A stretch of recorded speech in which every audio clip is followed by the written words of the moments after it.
Folks, Black Star Network is here. Hold no punches! I'm real revolutionary right now. Support this man, Black Media. He makes sure that our stories are told. Thank you for being the voice of Black America, Roland. Stay black. I love y'all. All momentum we have now, we have to keep this going. The video looks phenomenal. See, this difference between Black Star Network and Black-owned media and something like CNN. You can't be Black-owned media and be scared. It's time to be smart. Bring your eyeballs home. You dig?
Today is Thursday, November 2nd, 2023. Coming up on Roland Martin Unfiltered from the Black Star Network. We're live for Virginia Union University here in Richmond, Virginia for our fifth and final town hall. The election is 5 days away in Virginia. Elections taking place all across the country. So we're talking about the issues that matter. We'll be talking to candidates who are running for the Virginia House. Democrats, if they flip 3 of those seats, they will actually take over the House and get its first black Speaker of the House in Virginia history. And so we'll talk to Delegate Don Scott, who leads the Virginia House Democrats, who could become Speaker of the House if they take control. We'll talk about a local election happening here in Richmond, a casino that is coming down to the wire, the second bid by Urban One to launch the casino. So we'll talk about that and lots more right here. It's time to bring the funk on Roland Martin Unfiltered on the Black Star Network. Let's go. He's got it. Whatever the miss, he's on it. Whatever it is, he's got the scoop, the fact, the find. And when it breaks, he's right on time and it's rolling. Best believe he's knowing. Putting it down from sports to news to politics. With entertainment just for kicks, he's rolling. It's on go, roll, y'all. It's Roland Martin, rolling with Roland now. He's funk, he's fresh, he's real, the best, you know he's Roland Martin now.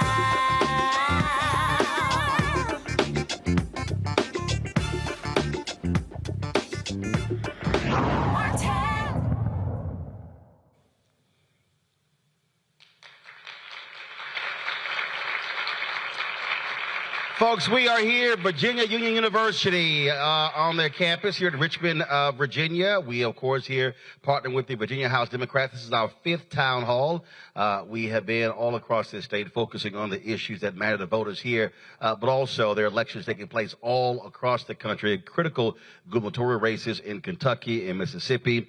You got major constitutional issues on the ballot in Ohio. Of course, same thing in Texas. And so if you're watching, you may say, hey, I don't live in Virginia, but you should be locked and loaded where you live to find out what's happening in your area, because far too many folks are completely tuned out. We know this is what is called an off-election year. Next year is a presidential election, but all seats in the Virginia House and the Senate are up for re-election this year. And so that will determine the balance of power in this state. Glenn Youngkin is a Republican. He is the governor. Democrats have a narrow majority in the Senate. Republicans control the House by 3 seats.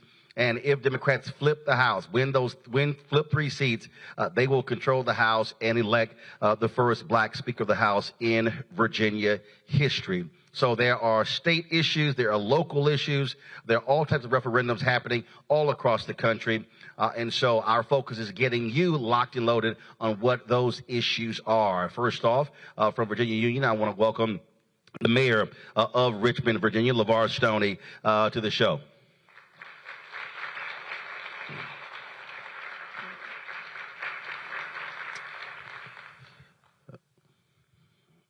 All right, you got it on there?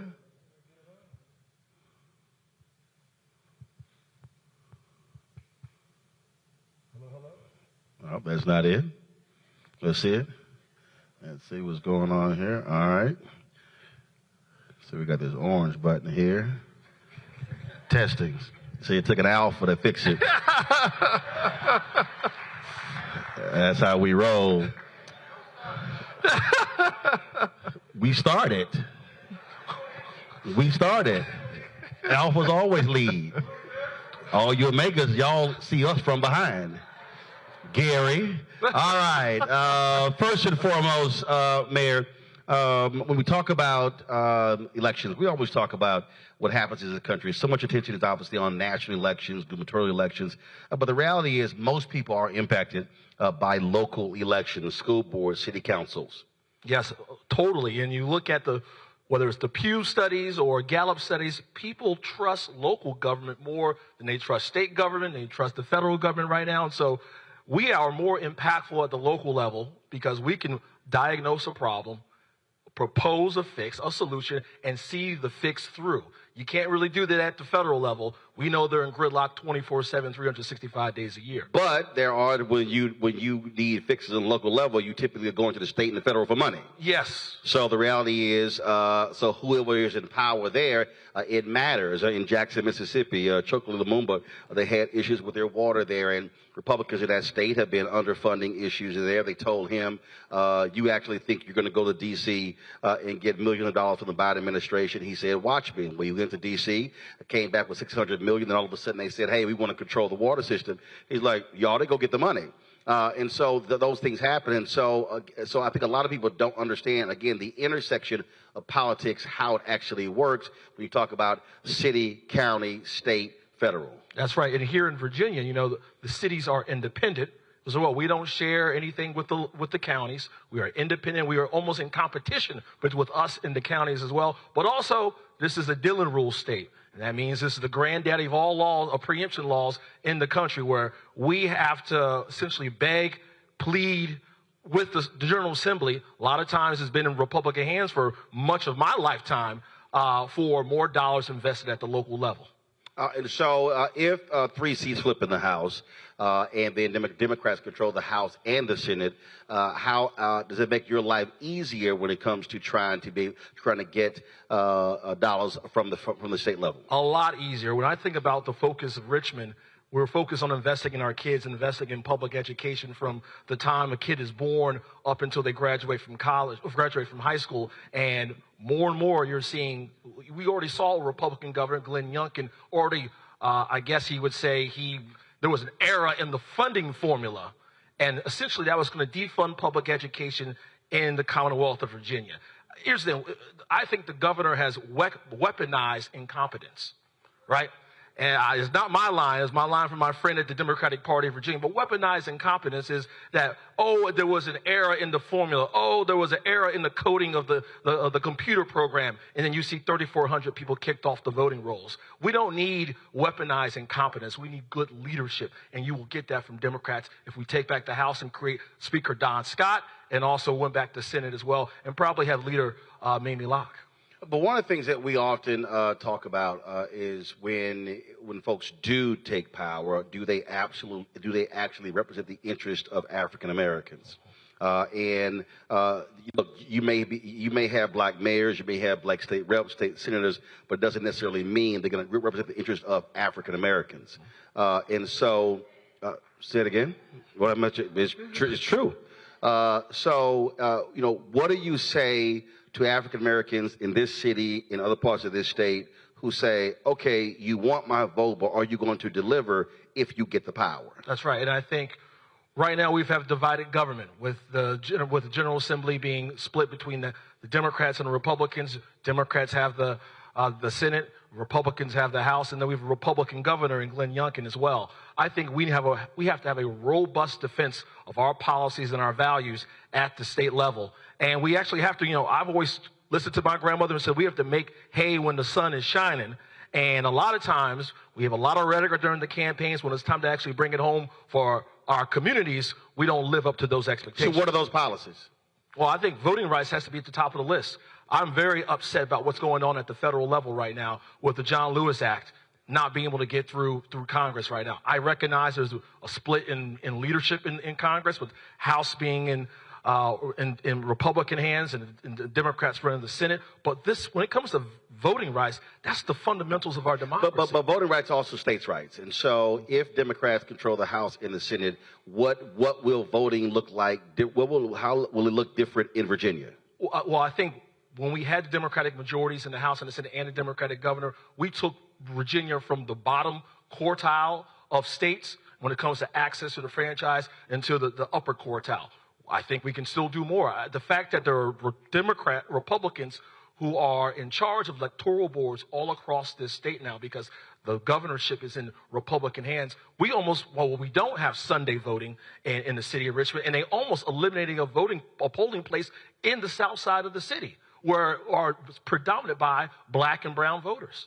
So voting rights, that's one issue. What else? Another issue that I care about is I think we need tougher gun safety laws in this state. For some reason, for Richmond, we don't have any gun manufacturers. We don't have any gun shops in this city. But for some reason, guns find their way into our neighborhoods each and every day. And it's our people, black and brown people, who are the victims of gun violence most of the time. Yes, you do see gun violence in the cul-de-sacs and the suburbs or whatnot. You see them in mass shootings or whatever. But the highest rate of gun violence occurs in inner cities like Richmond. And so, yes, the Democrats went further the last time. We need to go further even more this time and put on Governor Youngkin's desk a way that we can ban assault rifles, assault weapons here in the Commonwealth of Virginia. What about money? Because one of the things that when I look across the country, a lot of people are talking about what is the impact on black businesses, what are African Americans receiving in terms of resources. And so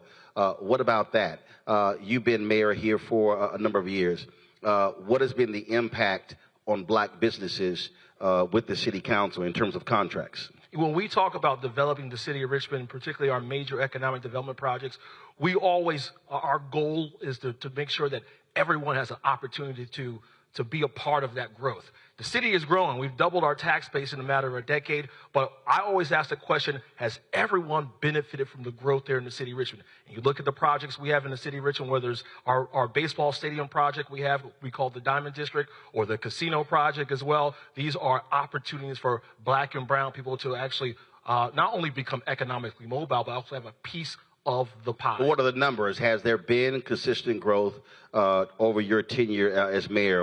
And so in terms of contracts right now, what is the percentage of contracts that black people receive in this city? I cannot rattle off the actual contracts in terms of expenditures from city government. I can tell you, though, that the economic development projects that we've actually put forward in the city have always involved black and brown contractors and entrepreneurs in those projects. Gotcha. But what I'm saying is it what, 10, 20, 30%? I mean, you may know the dollars, but what's the percentage? Because, I mean, at the end of the day, that's why I go back to, we talk about electing folks who look like us, making sure that we're getting a part of that. Because what often happens is when there are major developments, ballparks, stadiums, talk about the casino, well, folks want black votes for those things, but are black folks benefiting? Well, let's talk about the casino opportunity we have in the city of Richmond.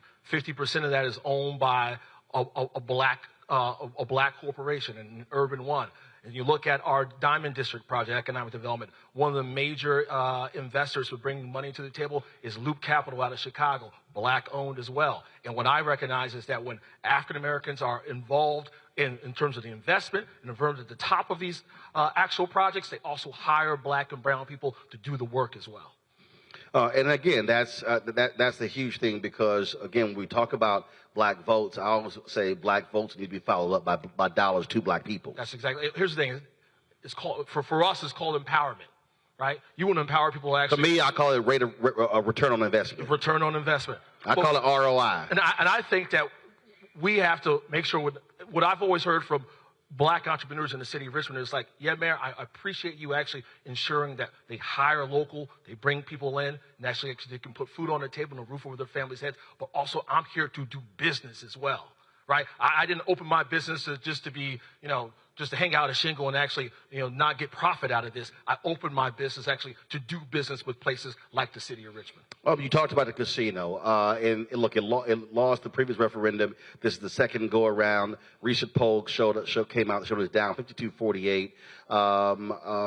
What is it going to take, in your estimation, for it to get across the line? There have been other cities that have actually approved casinos, and so what's the possibility of it actually losing here? Again, right now the poll's 52-48, and so what is it going to take to get across that line? I'm going to say it's going to be close. It's going to be close once again. And we've known this from day one, and this is going to be a close election again. It's going to be razor thin.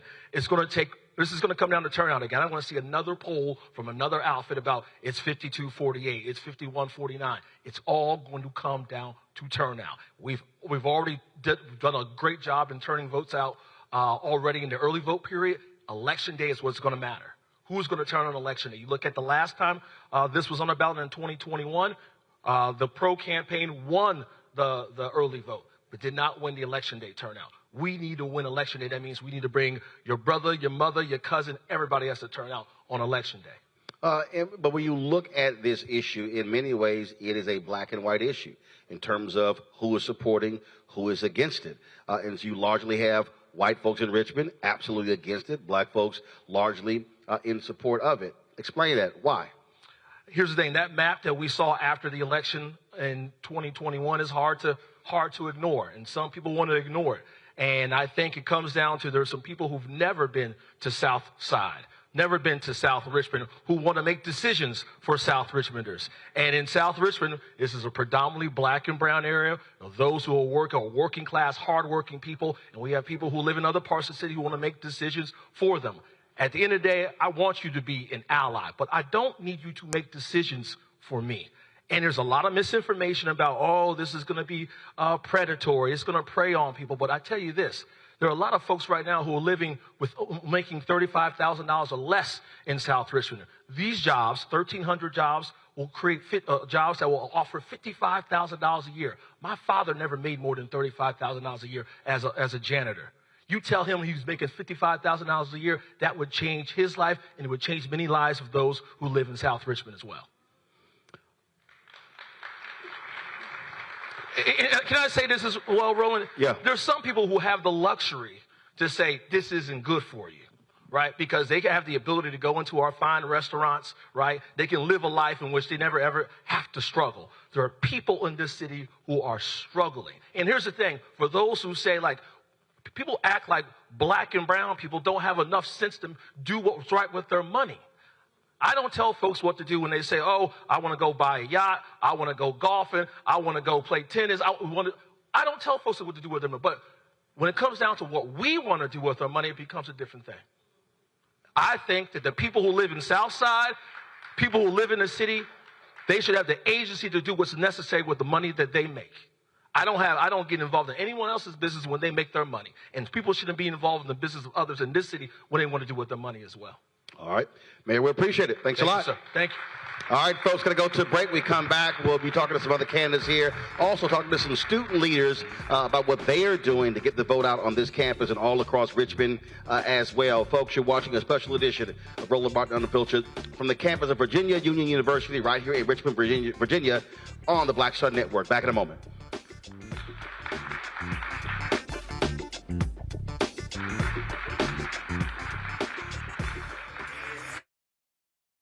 On the next Get Wealthy with me, Deborah Owens, America's Wealth Coach, are you trying to figure out how to earn more revenue in your business during these volatile times? Learn how to tap into the largest marketplace in the world through government contracting. Our next guest, Akia Hardnett, will be sharing how you can get wealthy through government contracting. We've got a young lady, government assistance to government contracts. She literally was on government assistance when she came to us, and in less than a year, she has been winning multiple government contracts, and it has changed the trajectory of her family. That's right here, only on Black Star Network.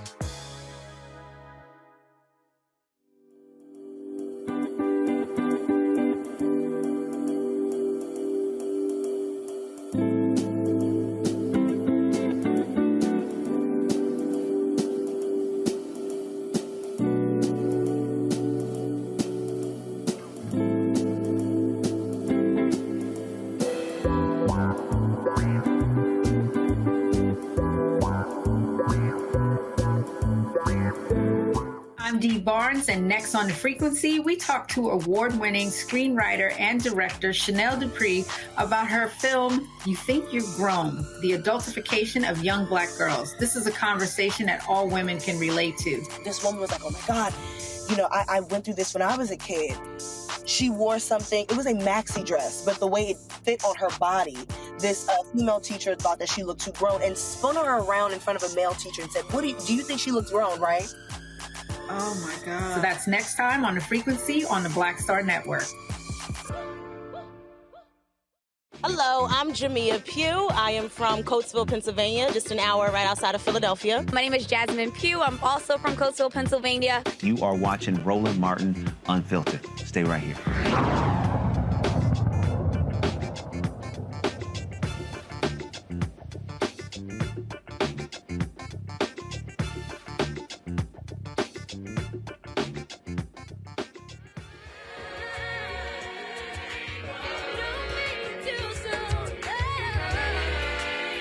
Got it.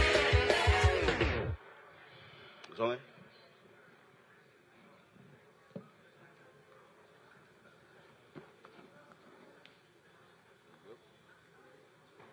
All right, folks, welcome back to Virginia Union University. How are we doing?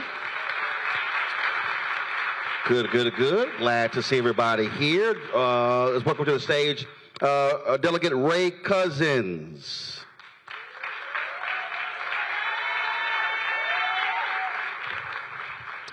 There you go. It works. Good to see you. First and foremost, we talk about elected officials. Education is like one of the issues, and so you know a little bit about that with your family background. That's right. Yeah, my mother was a Richmond public school teacher. She taught at George Mason, which is now Henry Marsh, for 35 years.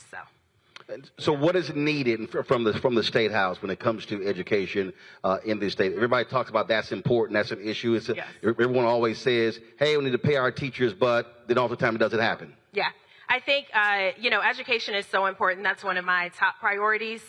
In terms of my platform, I decided to run because I'm fourth generation Richmonder. And I'm very passionate about the city. I'm passionate about seeing everyone here do well. And I think when we're all economically secure and our communities thrive, we're also safer. So to me, education is the foundation of economic security. And I believe that we should ensure that every child here in the city of Richmond and across the Commonwealth has access to a good quality education that prepares them either for college or for a good paying job. So I would love to see more investment in technical skills, skilled trade programs. Also here in the city, I mean, believe it or not, a number of our schools have infrastructure problems. They were built in the 1930s, and our kids are continuing to attend schools in these. Recently, there were issues with mold in a couple of the schools when kids went back. So we need to invest in modernizing our schools with state-of-the-art technology, but I also think it's our opportunity to make sure that our schools are environmentally safe and secure for our students. So what will it look like if Dems take control of the House for education in this state, in the city, in this state? So if we take control of the House, we will champion to fully fund public education. I believe as an attorney in looking at people's records, and we know that Republicans sort of voted against every bill that Democrats introduced to fully fund public education. I believe our teachers need to be paid more. The governor did include a 2% salary increase in his last budget, but that's still not enough when we're talking about inflation, the cost of living, especially here in the city, rising. There's actually a code section that I have found recently that, it sets a goal, so it's not a requirement, but Virginia has set a goal in the code to make sure that our teachers are paid at a competitive rate. And what they mean by that is either at or above the state level. We are currently across the Commonwealth of Virginia with teachers $7,000 below the national average. So we set this goal and we're nowhere near meeting it. So once Democrats take the majority, we will fight for that. You heard me ask the mayor this, economics. When you look at the issues that matter, for a lot of younger voters, I mean, that's for young African Americans, that's at the top of the list. And so you're seeing, especially folks who are 50 and under, less identify as Democrats. And so what they're saying is we need to see far more economic development, far more opportunities for black-owned businesses than we've seen in the past. Yeah, we do need to get back to that. You know, in terms of, again, going back to this idea of economic security and preparing our kids for college or a good paying job, we also need to make sure that we are providing resources that people need to become entrepreneurs, to start small businesses. As we know, small businesses are the backbone of our economies, and so we definitely need to focus on that. And obviously, voting is an issue because at the end of the day, if folks want to make it harder for you to vote, then it's harder for you to also to elect the folks that you want to, also the redrawing of maps and things along those lines. And so do you anticipate, again, if Democrats control House and the Senate, even though Youngkin's still the governor, a far more robust effort when it comes to expanding voting rights in Virginia? Yes, for sure.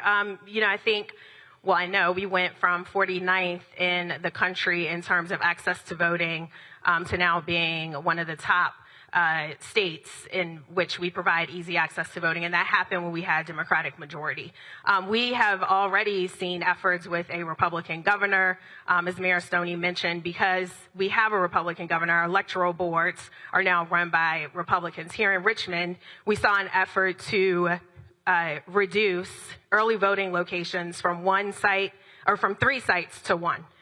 We also saw the electoral board here roll back Sunday voting. As we know, there was a recent purge of 3,400 registered and eligible voters from the rolls, and each one of them had their rights restored. We're talking about individuals who were incarcerated, returned to society, had their voting rights automatically restored, now being removed from the rolls. So we've seen efforts to suppress voting, and Democrats will continue to protect our right to vote.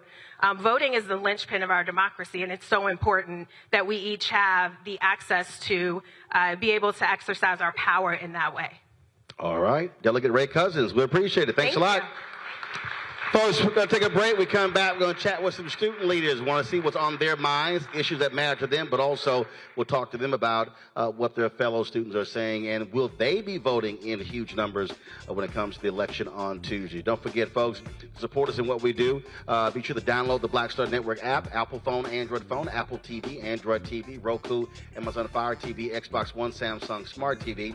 Also, you could join our Bring the Funk fan club. Your dollars make it possible for us to do what we do all across the country.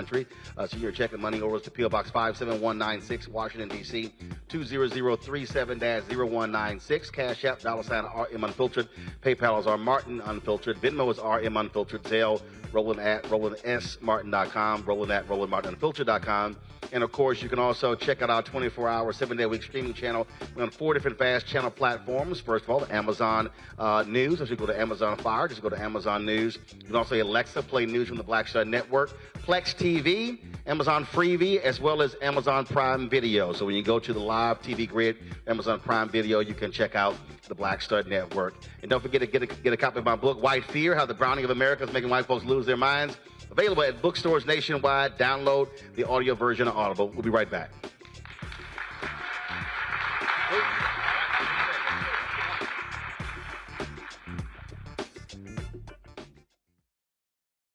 Hatred on the streets, a horrific scene, a white nationalist rally that descended into deadly violence. White people are losing their damn minds. As an angry pro-Trump mob storms the U.S. Capitol, we've seen We're about to see the rise of what I call white minority resistance. We have seen white folks in this country who simply cannot tolerate black folks voting. I think what we're seeing is the inevitable result of violent denial. This is part of American history. Every time that people of color have made progress, whether real or symbolic, there has been what Carol Anderson at Emory University calls white rage as a backlash. This is the rise of the Proud Boys and the Boogaloo Boys. America, there's going to be more of this. Here's all the Proud Boys, Dave. This country is getting increasingly racist in its behaviors and its attitudes because of the fear of white people. The fear that they're taking our jobs, they're taking our resources, they're taking our women. This is white fear.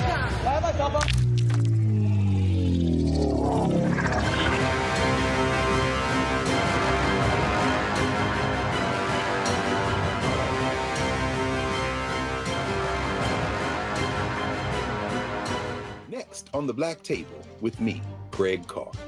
Immigrants lured off Texas streets and shipped to places like Martha's Vineyard and Washington, D.C. Believe it or not, we've seen it all before. You people in the North, you're so sympathetic to Black people, you take them. 60 years ago, they called it the reverse freedom rides.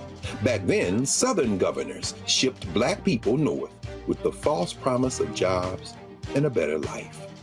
It's a part of a well-known playbook being brought back to life. So what's next? That's next on the Black Table, a conversation with Dr. Gerald Horne about this issue of the reverse freedom rides, right here on the Black Star Network. When you talk about blackness and what happens in Black culture, we're about covering these things that matter to us, speaking to our issues and concerns. This is a genuine people-powered movement. There's a lot of stuff that we're not getting. You get it, and you spread the word. We wish to plead our own cause. Too long have others spoken for us. We cannot tell our own story if we can't pay for it. This is about covering us. Invest in Black-owned media. Your dollars matter. We don't have to keep asking them to cover our stuff. So please support us in what we do, folks. We want to hit 2,000 people, $50 this month, raise $100,000. We're behind $100,000, so we want to hit that. Y'all money makes this possible. Check some money orders. Go to P.O. Box 57196, Washington, D.C. 20037-0196. The Cash App is $RM Unfiltered. PayPal is R Martin Unfiltered. Venmo is RM Unfiltered. Zelle is Roland at RolandSMartin.com. Folks, Black Star Network is here. Hold no punches. I'm real revolutionary right now. Support this man, Black media. He makes sure that our stories are told. Thank you for being the voice of Black America, Roland. Stay Black. I love y'all. All momentum we have now, we have to keep this going. The video looks phenomenal. See, this difference between Black Star Network and Black-owned media and something like CNN. You can't be Black-owned media and be scared. It's time to be smart. Bring your eyeballs home. You dig?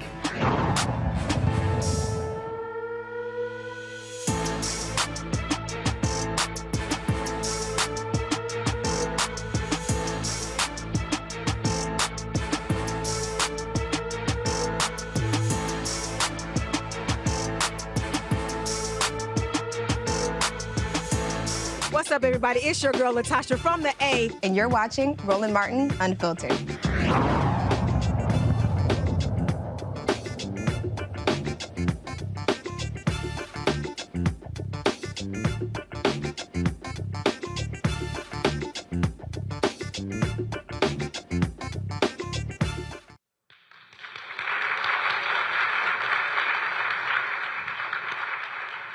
Folks, welcome back to the chapel here in the campus of Virginia Union University. Glad to be here.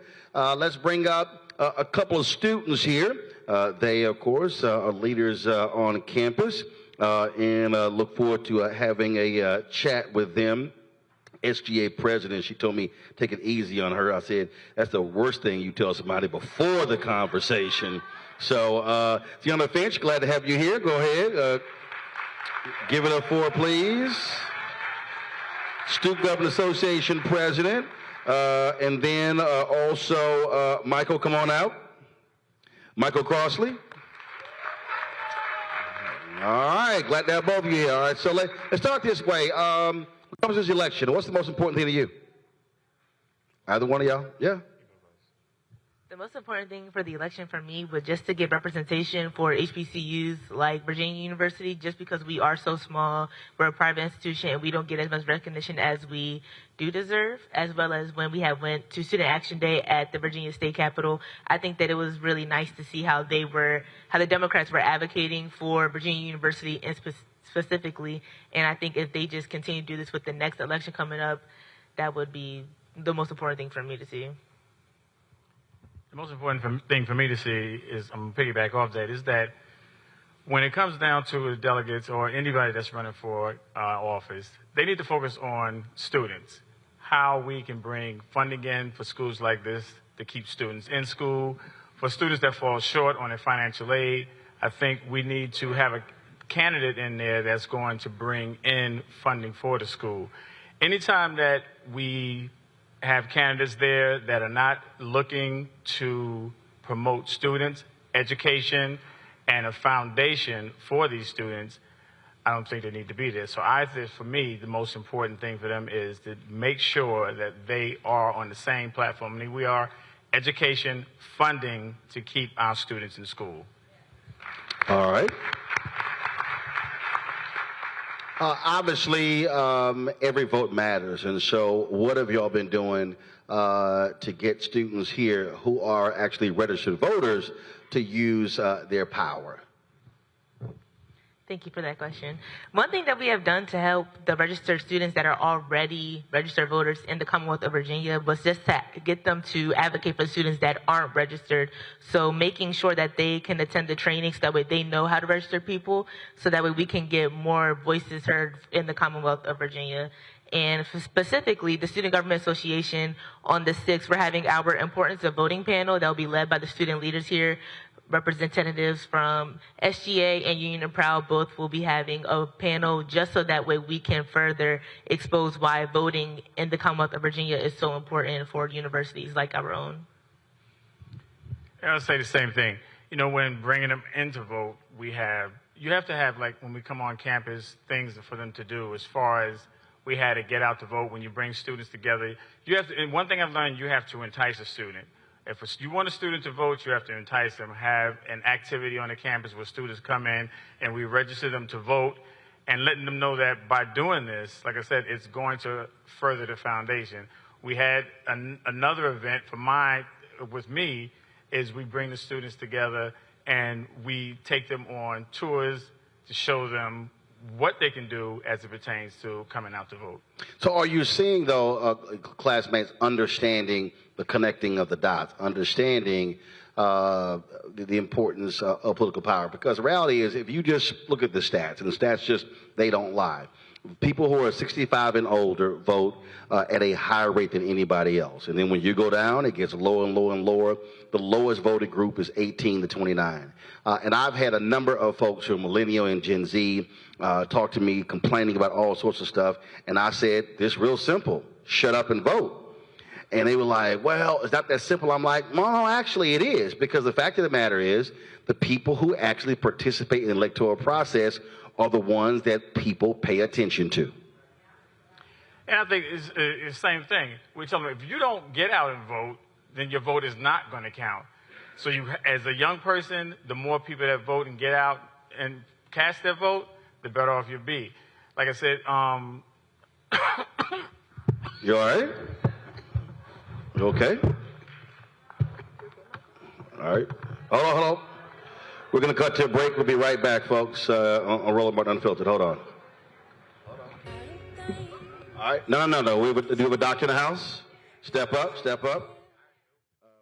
Hi, I'm Dr. Jackie Hood Martin, and I have a question for you. Ever feel as if your life is teetering and the weight and pressure of the world is consistently on your shoulders? Well, let me tell you, living a balanced life isn't easy. Join me each Tuesday on Black Star Network for A Balanced Life with Dr. Jackie.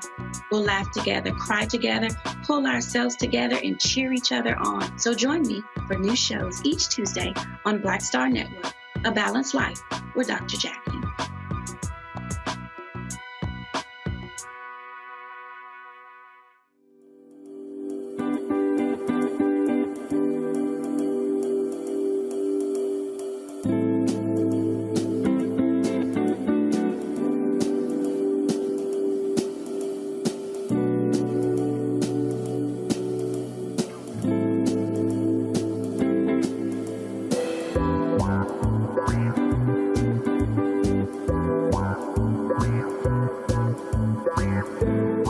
Black Star Network is here. Oh, no punches! I'm real revolutionary right now. Support this man, Black Media. He makes sure that our stories are told. Thank you for being the voice of Black America, Roland. Stay black. I love y'all. All momentum we have now, we have to keep this going. The video looks phenomenal. See, there's a difference between Black Star Network and Black-owned media and something like CNN. You can't be Black-owned media and be scared. It's time to be smart. Bring your eyeballs home. You dig? Pull up a chair, take your seat at the Black Table with me, Dr. Greg Carr, here on the Black Star Network. Every week, we'll take a deeper dive into the world we're living in. Join the conversation only on the Black Star Network. Hi, I'm Dr. Jackie Hood Martin, and I have a question for you. Ever feel as if your life is teetering and the weight and pressure of the world is consistently on your shoulders? Well, let me tell you, living a balanced life isn't easy. Join me each Tuesday on Black Star Network for A Balanced Life with Dr. Jackie. We're all impacted by the culture, whether we know it or not. From politics to music and entertainment, it's a huge part of our lives, and we're going to talk about it every day right here on The Culture with me, Faraji Muhammad, only on the Black Star Network. I'm Deborah Owens, America's Wealth Coach, and my new show, Get Wealthy, focuses on the things that your financial advisor and bank isn't telling you, but you absolutely need to know. So watch Get Wealthy on the Black Star Network.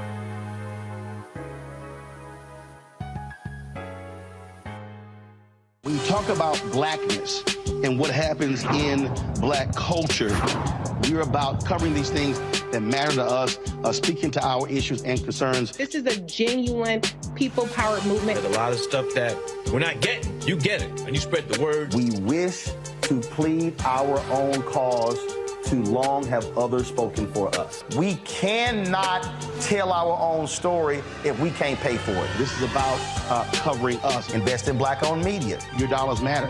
We don't have to keep asking them to cover our stuff. So please support us in what we do, folks. We want to hit 2,000 people, $50 this month, raise $100,000. We're behind 100,000, so we want to hit that. Y'all money makes this possible. Checks and money orders go to P.O. Box 57196, Washington, D.C. 20037-0196. The Cash App is $RM Unfiltered. PayPal is R Martin Unfiltered. Venmo is RM Unfiltered. Zelle is Roland at RolandSMartin.com. I'm Dee Barnes, and next on The Frequency, we talk to award-winning screenwriter and director Chanel Dupree about her film, You Think You've Grown, the adultification of young black girls. This is a conversation that all women can relate to. This woman was like, oh my God, you know, I went through this when I was a kid. She wore something, it was a maxi dress, but the way it fit on her body, this female teacher thought that she looked too grown and spun her around in front of a male teacher and said, do you think she looks grown, right? Oh my God. So that's next time on The Frequency on the Black Star Network. Next on the Black Table with me, Greg Carr. Immigrants lured off Texas streets and shipped to places like Martha's Vineyard and Washington, D.C. Believe it or not, we've seen it all before. You people in the North, you're so sympathetic to black people, you take them. 60 years ago, they called it the reverse freedom rides. Back then, Southern governors shipped black people north with the false promise of jobs and a better life. It's a part of a well-known playbook being brought back to life. So what's next? That's next on the Black Table, a conversation with Dr. Gerald Horne about this issue of the reverse freedom rides, right here on the Black Star Network. Hatred on the streets, a horrific scene, a white nationalist rally that descended into deadly violence. White people are losing their damn minds. An angry pro-Trump mob storms the U.S. Capitol. We've seen shootings. We're about to see the rise of what I call white minority resistance. We have seen white folks in this country who simply cannot tolerate black folks voting. I think what we're seeing is the inevitable result of violent denial. This is part of American history. Every time that people of color have made progress, whether real or symbolic, there has been what Carol Anderson at Emory University calls white rage as a backlash. This is the rise of the Proud Boys and the Boogaloo Boys. America, there's going to be more of this. Here's all the Proud Boys, guys. This country is getting increasingly racist in its behaviors and its attitudes because of the fear of white people. The fear that they're taking our jobs, they're taking our resources, they're taking our women. This is white fear.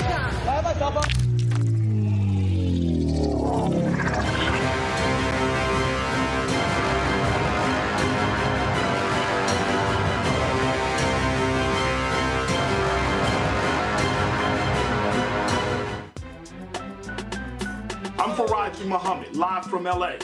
And this is The Culture. The Culture is a two-way conversation. You and me. We talk about the stories, politics, the good, the bad, and the downright ugly. So join our community every day at 3 p.m. Eastern and let your voice be heard. Hey, we're all in this together. So let's talk about it and see what kind of trouble we can get into. It's The Culture, weekdays at 3, only on the Black Star Network.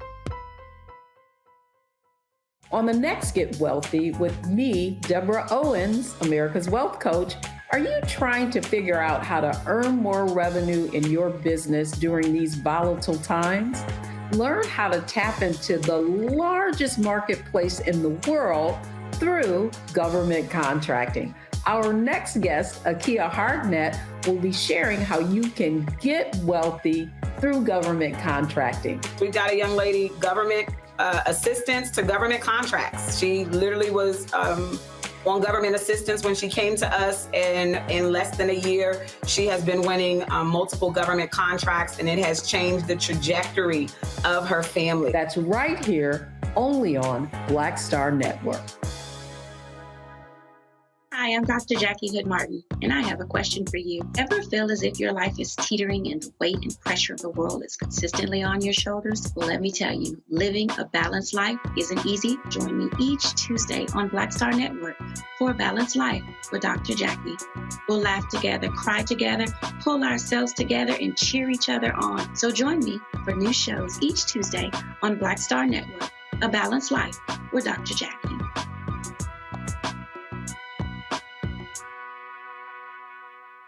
Next on the Black Table with me, Craig Carr. Immigrants lured off Texas streets and shipped to places like Martha's Vineyard and Washington, D.C. Believe it or not, we've seen it all before. You people in the North, you're so sympathetic to Black people, you take them. 60 years ago, they called it the reverse freedom rides. Back then, Southern governors shipped Black people north with the false promise of jobs and a better life. It's a part of a well-known playbook being brought back to life. So what's next? That's next on the Black Table, a conversation with Dr. Gerald Horne about this issue of the reverse freedom rides, right here on the Black Star Network. When you talk about blackness and what happens in Black culture, we're about covering these things that matter to us, speaking to our issues and concerns. This is a genuine people-powered movement. There's a lot of stuff that we're not getting. You get it, and you spread the word. We wish to plead our own cause. Too long have others spoken for us. We cannot tell our own story if we can't pay for it. This is about covering us. Invest in Black-owned media. Your dollars matter. We don't have to keep asking them to cover our stuff. So please support us in what we do, folks. We want to hit 2,000 people, $50 this month, raise $100,000. We're behind 100,000, so we want to hit that. Y'all money makes this possible. Checks and money orders go to P.O. Box 57196, Washington, D.C. 20037-0196. The Cash App is $RM Unfiltered. PayPal is R Martin Unfiltered. Venmo is RM Unfiltered. Zelle is Roland at RolandSMartin.com. Ladies and gentlemen, we are not only a target based on the color of our skin, but by the power of our voices. Our voices were constructed by crossing that bridge on Bloody Sunday, being brutally tortured for a seat at the Greensboro Sit-In Diner, rightfully marching down D.C. for an equal job and freedom back in '63. We know the march is not yet over. We know the race is not yet won. It's time to stand up. It's time to fight. You need to put on what you need to say what you believe. You need to show up. You need to stand up and fight. You need to knock doors, raise money. Don't just give your time, give your energy, give your resources, give your opinion, give your voice. Not just for people in our Commonwealth, but for the entire region. I have not backed down. I have doubled down. With your vote, we will no longer sit within the streams of our silent tears. And if you're pro-life, you're standing there with Black folks when their kids are killed by cops. You are not silent. So if you're pro-life, be pro-life from the womb to the tomb, but not just in the womb. We will open doors that no man could ever close. Our vote will make an instant shift in the atmosphere. We are the leaders of change. What do we need? Living wages. When do we need it? Now. We must understand the politics of our community, and we must know what politics is supposed to produce. We must know what part politics play in our lives. And until we become politically mature, we will always be misled, led astray, or deceived or maneuvered into supporting someone politically who doesn't have the good of our community at heart. Our lives depend on this vote. Change is more than a campaign ad. It's a movement.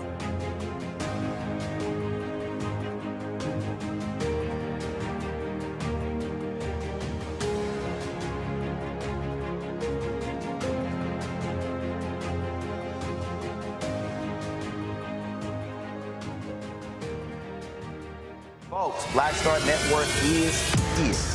Hold no punches. I'm real revolutionary right now. Support this man, Black Media. He makes sure that our stories are told. Thank you for being the voice of Black America, Roland. Stay black. I love y'all. All momentum we have now, we have to keep this going. The video looks phenomenal. See, there's a difference between Black Star Network and Black-owned media and something like CNN. You can't be Black-owned media and be scared. It's time to be smart. Bring your eyeballs home. You dig?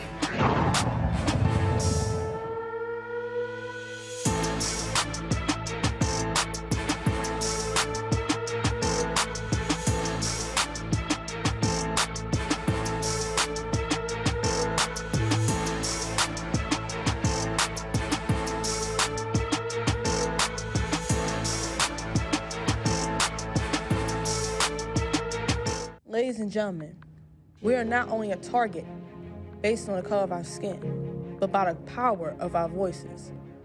Our voices were constructed by crossing that bridge on Bloody Sunday, being brutally tortured for a seat at the Greensboro Sit-In Diner, rightfully marching down D.C. for an equal job and freedom back in '63. We know the march is not yet over. We know the race is not yet won.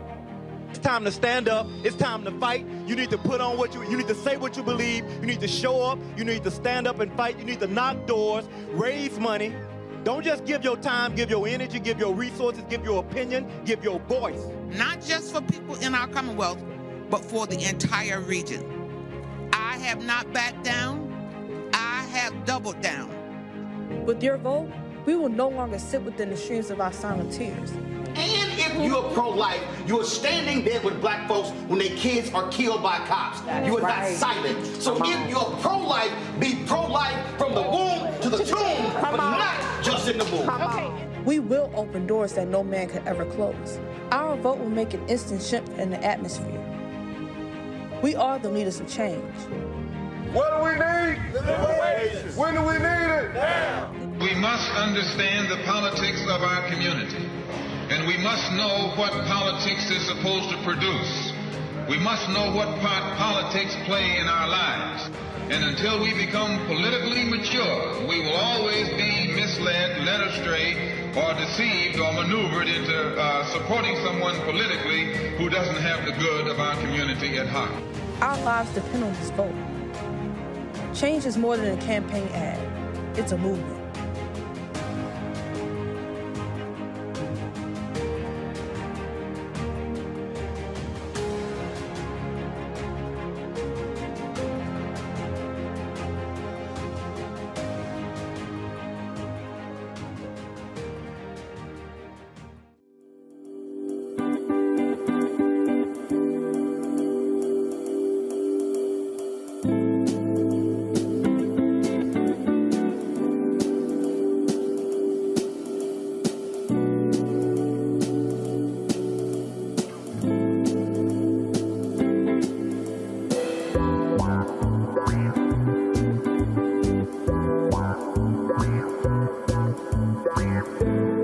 On the next Get Wealthy with me, Deborah Owens, America's Wealth Coach, are you trying to figure out how to earn more revenue in your business during these volatile times?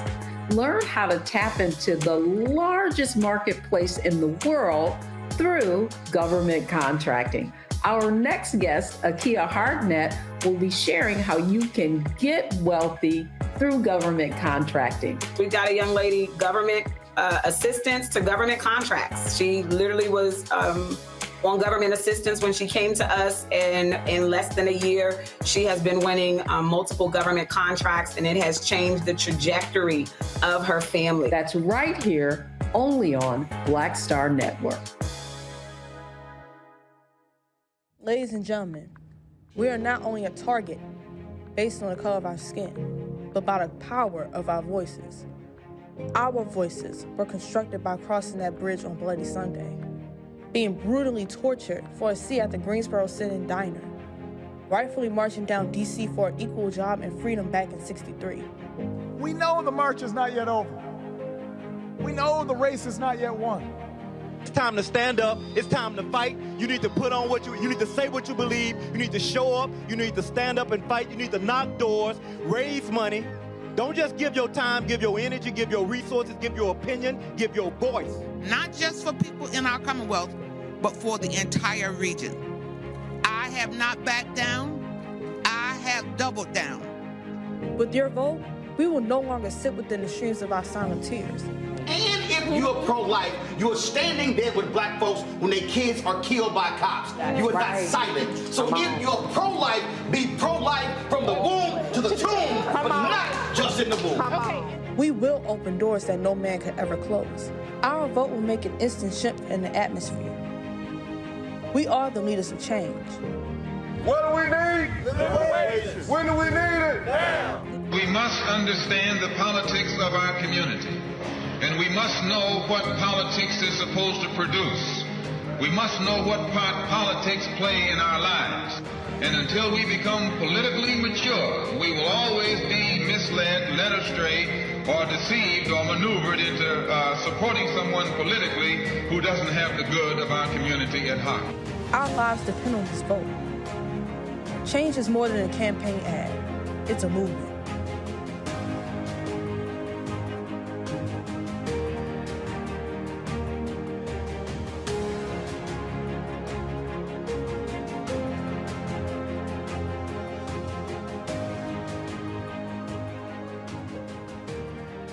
Hi, I'm Dr. Jackie Hood Martin, and I have a question for you. Ever feel as if your life is teetering and the weight and pressure of the world is consistently on your shoulders? Well, let me tell you, living a balanced life isn't easy. Join me each Tuesday on Black Star Network for A Balanced Life with Dr. Jackie.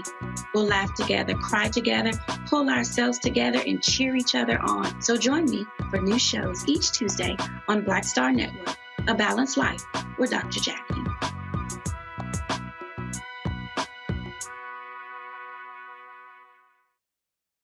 Next on the Black Table with me, Greg Carr. Immigrants lured off Texas streets and shipped to places like Martha's Vineyard and Washington, D.C. Believe it or not, we've seen it all before. You people in the North, you're so sympathetic to black people, you take them. 60 years ago, they called it the reverse freedom rides. Back then, Southern governors shipped black people north with the false promise of jobs and a better life. It's a part of a well-known playbook being brought back to life. So what's next? That's next on the Black Table, a conversation with Dr. Gerald Horne about this issue of the reverse freedom rides, right here on the Black Star Network.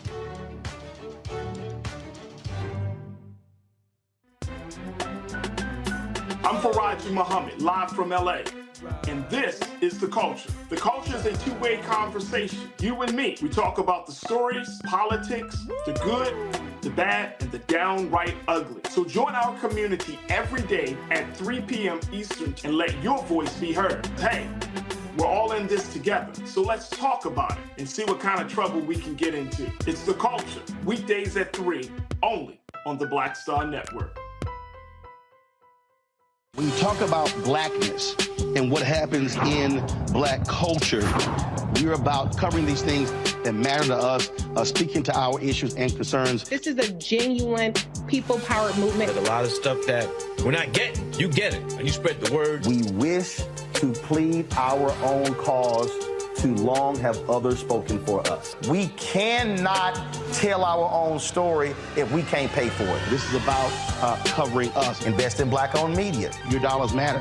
We don't have to keep asking them to cover our stuff. So please support us in what we do, folks. We want to hit 2,000 people, $50 this month, raise $100,000. We're behind $100,000, so we want to hit that. Y'all money makes this possible.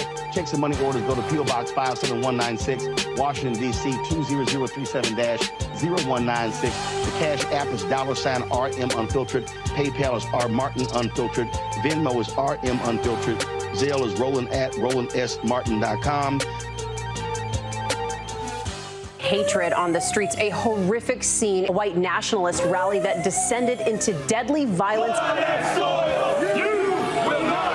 White people are losing their damn minds.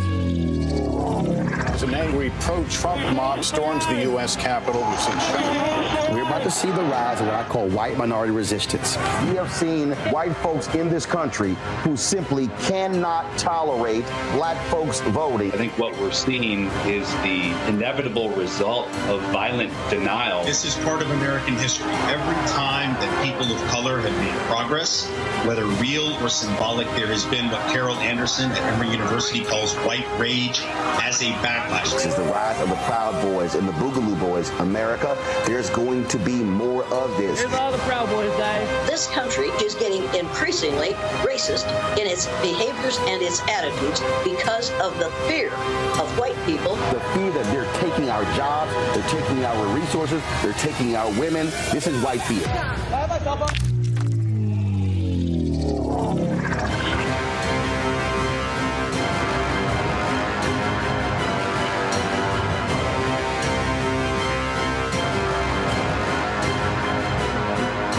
I'm Dee Barnes, and next on The Frequency, we talk to award-winning screenwriter and director Chanel Dupree about her film, You Think You're Grown, the adultification of young black girls. This is a conversation that all women can relate to. This woman was like, oh my God, I went through this when I was a kid. She wore something, it was a maxi dress, but the way it fit on her body, this female teacher thought that she looked too grown and spun her around in front of a male teacher and said, do you think she looks grown, right? Oh my God. So that's next time on The Frequency on the Black Star Network. Next on the Black Table with me, Greg Carr. Immigrants lured off Texas streets and shipped to places like Martha's Vineyard and Washington, D.C. Believe it or not, we've seen it all before. You people in the North, you're so sympathetic to black people, you take them.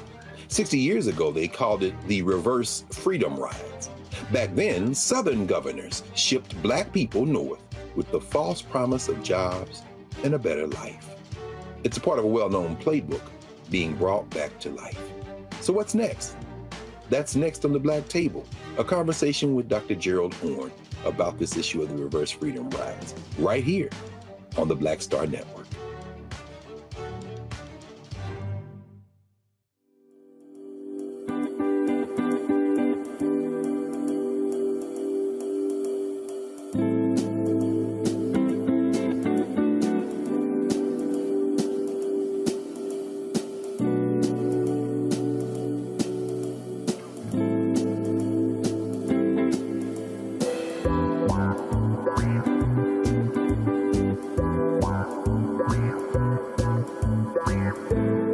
Ladies and gentlemen, we are not only a target based on the color of our skin, but by the power of our voices.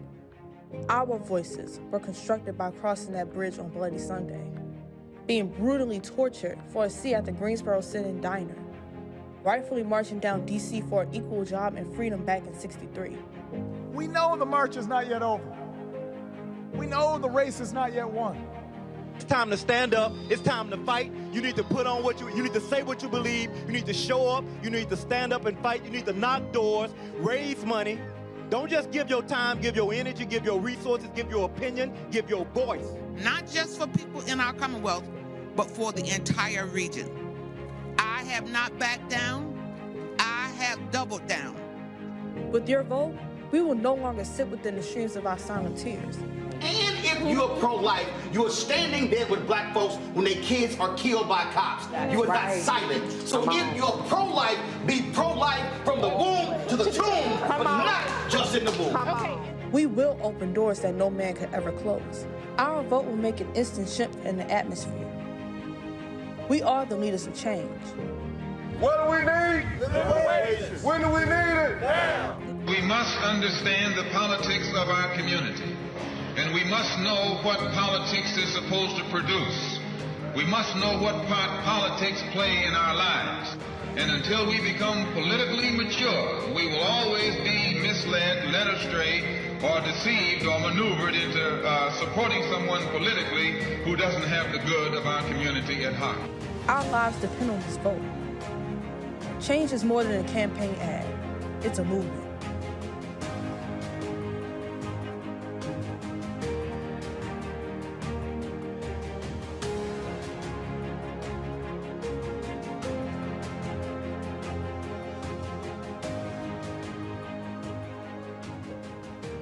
Hey, what's up? It's Tammy Roman. Hey, it's John Murray, the executive producer of the new Sherry Shepherd Talk Show. It's me, Sherry Shepherd, and you know what you're watching, Roland Martin, Unfiltered.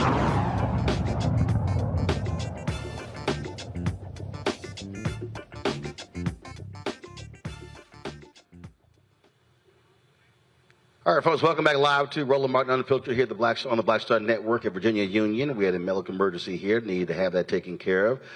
The brother, he walked out on his own 2 feet. Paramedics were tending to him, so we are thankful for that.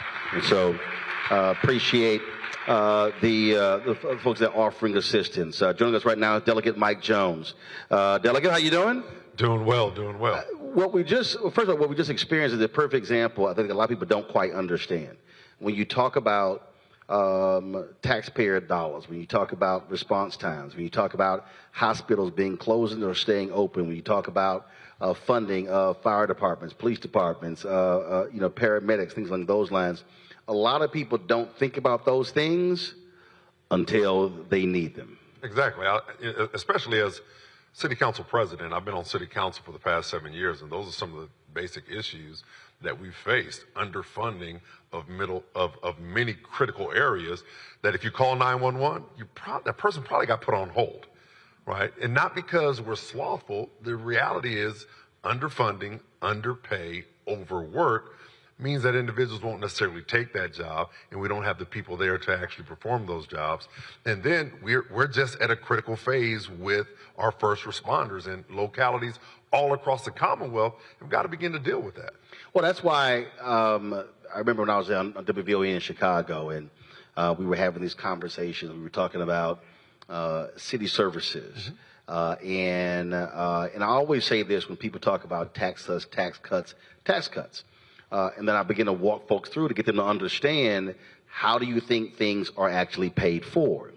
And I remember I was talking to Reverend Dr. William Barber, and he was at a parade in North Carolina, and he said a redneck with a Confederate flag around his neck came up to him, but he had tears in his eyes, and he said, Reverend Barber, he said, you and I don't agree on a lot of stuff. He said, but thank you for fighting for our hospitals.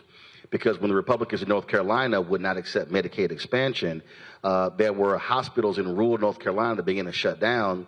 And it was a poor white woman who was the first person to die because when the hospitals shut down, they had to get a helicopter there and fly her some 60+ miles away.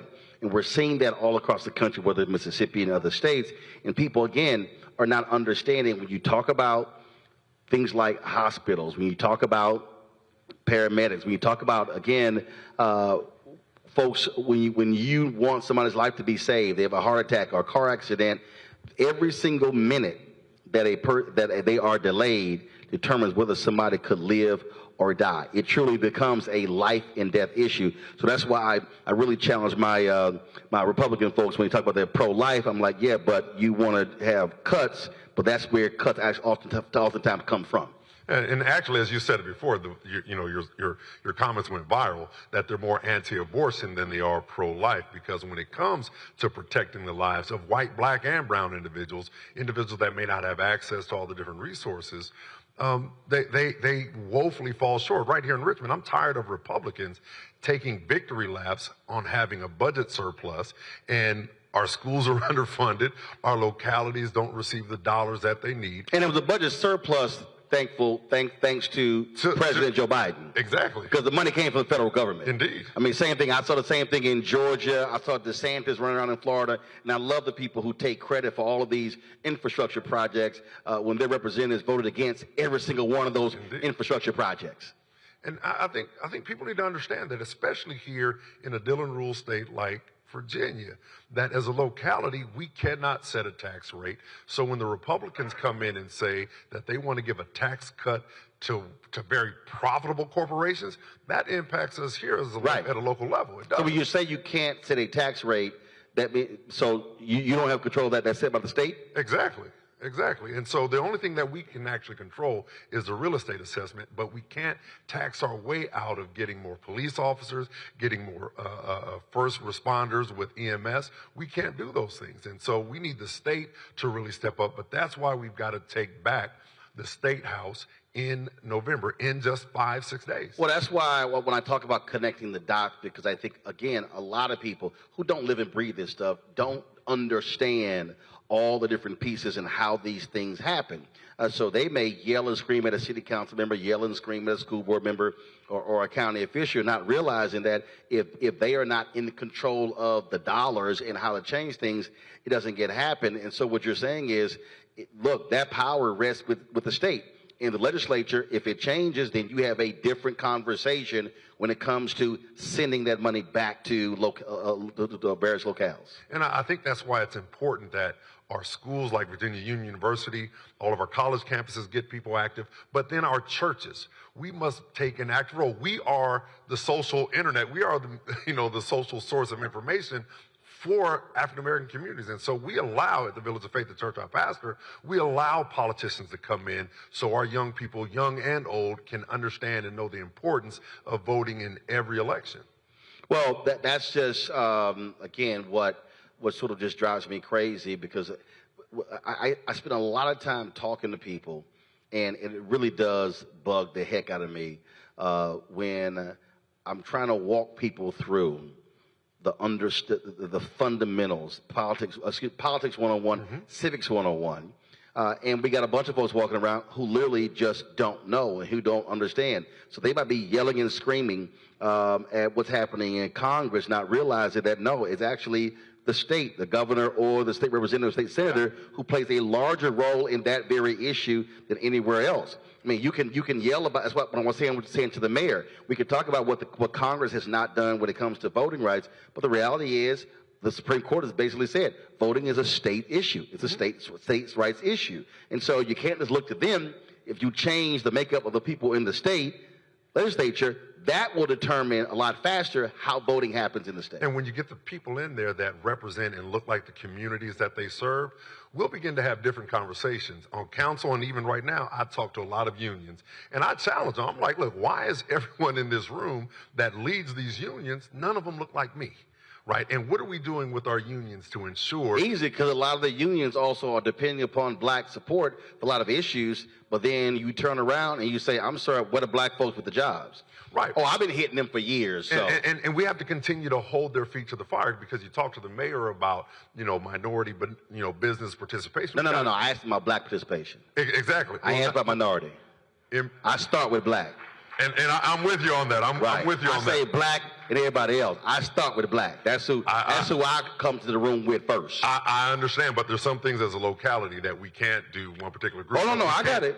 But in that minority group, I still want to see what that black number is. And we've done that here in the city of Richmond. So we have a deal called the Diamond District. 40% of the public share is going to and targeted for MBEs. For the private, it's 25%. And so it happens when you get people in office that look like you, that come from where you come from, and that truly want to represent you in a positive way. Now that 40%, you says MWBE or MBE? No, we're talking about that. MBE, we're still talking about African Americans, right? No, I got you, because what happens... It's not just SWAM. It's not just SWAM. Because what happens is, a lot of times when we talk about MWBE, the largest portion of those dollars is the W, and that W really is WW, white women. Because if you're a black woman, you're in the black category. You're a Latina, you're in the Latino category. Indeed. So I just want to be clear, because again, I'm tired of people getting stuff passed based on our votes, and then we're not getting stuff back. Indeed. That's just me. And I believe, again, that's why having the right people in place, ensuring that we take the majority so we can actually get things done, and sending people that really have the will to fight. The thing I love about Don Scott, our new leader that's coming in, and we want to make him speaker, he's willing to fight for the average Commonwealth of Virginia citizen. And that's what we need, people that are willing to fight, people that are willing to hold up the standard to get real results, not just a lot of talk. Oh, that's what happens when you're an alpha.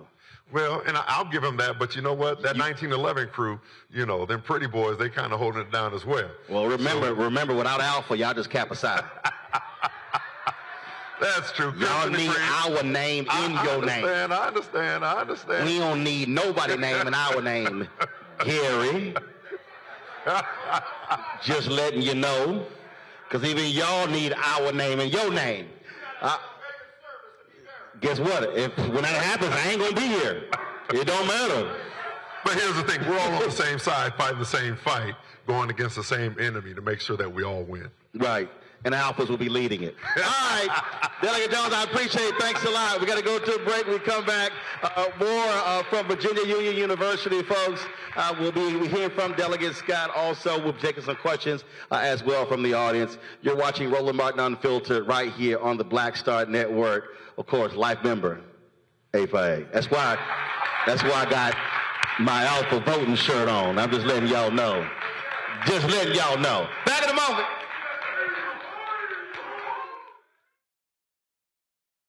When you talk about blackness and what happens in black culture, we're about covering these things that matter to us, speaking to our issues and concerns. This is a genuine people-powered movement. There's a lot of stuff that we're not getting. You get it, and you spread the word. We wish to plead our own cause.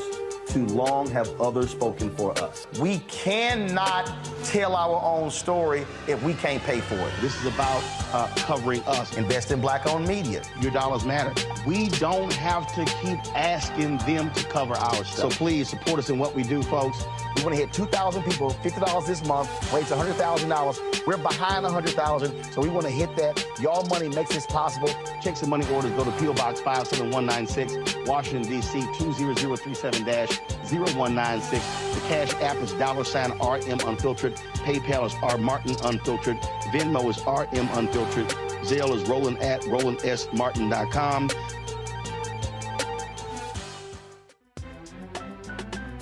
I'm Faraji Muhammad, live from LA.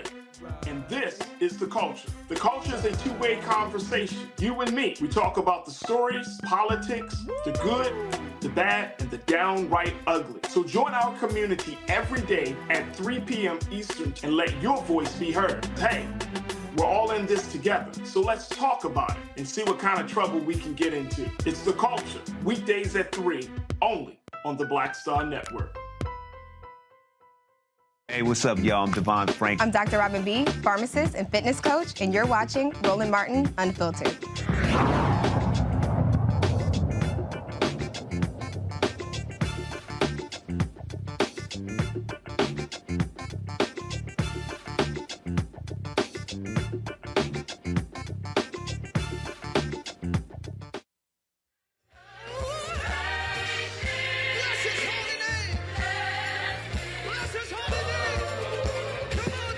Music.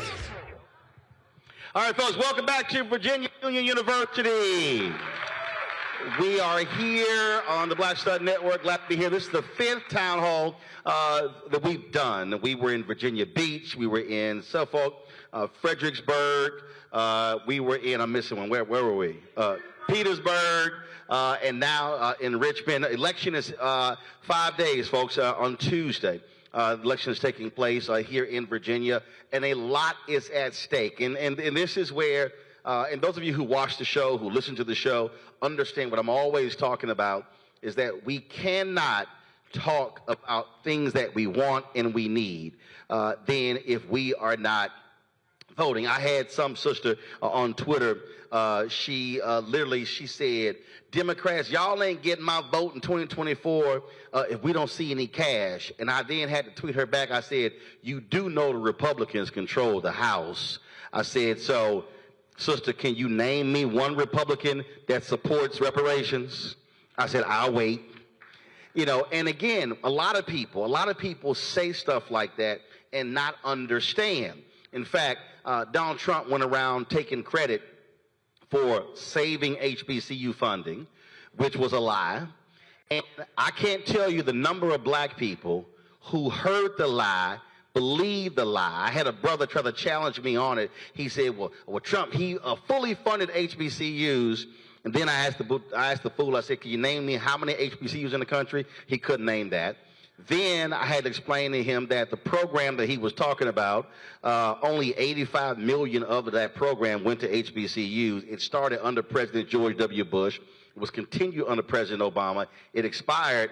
Donald Trump zeroed that program out of his budget, and it was Congresswoman Alma Adams of North Carolina who had it put back in, and that's how the money actually got approved. But again, folk will lie about things they do for black folks, and some of us will be stuck on stupid, and then we'll run with that and then spread it, and people will actually believe the lie. And so we spend lots of time just trying to get people to stop believing the lie. A lot of lies also told in this state as well.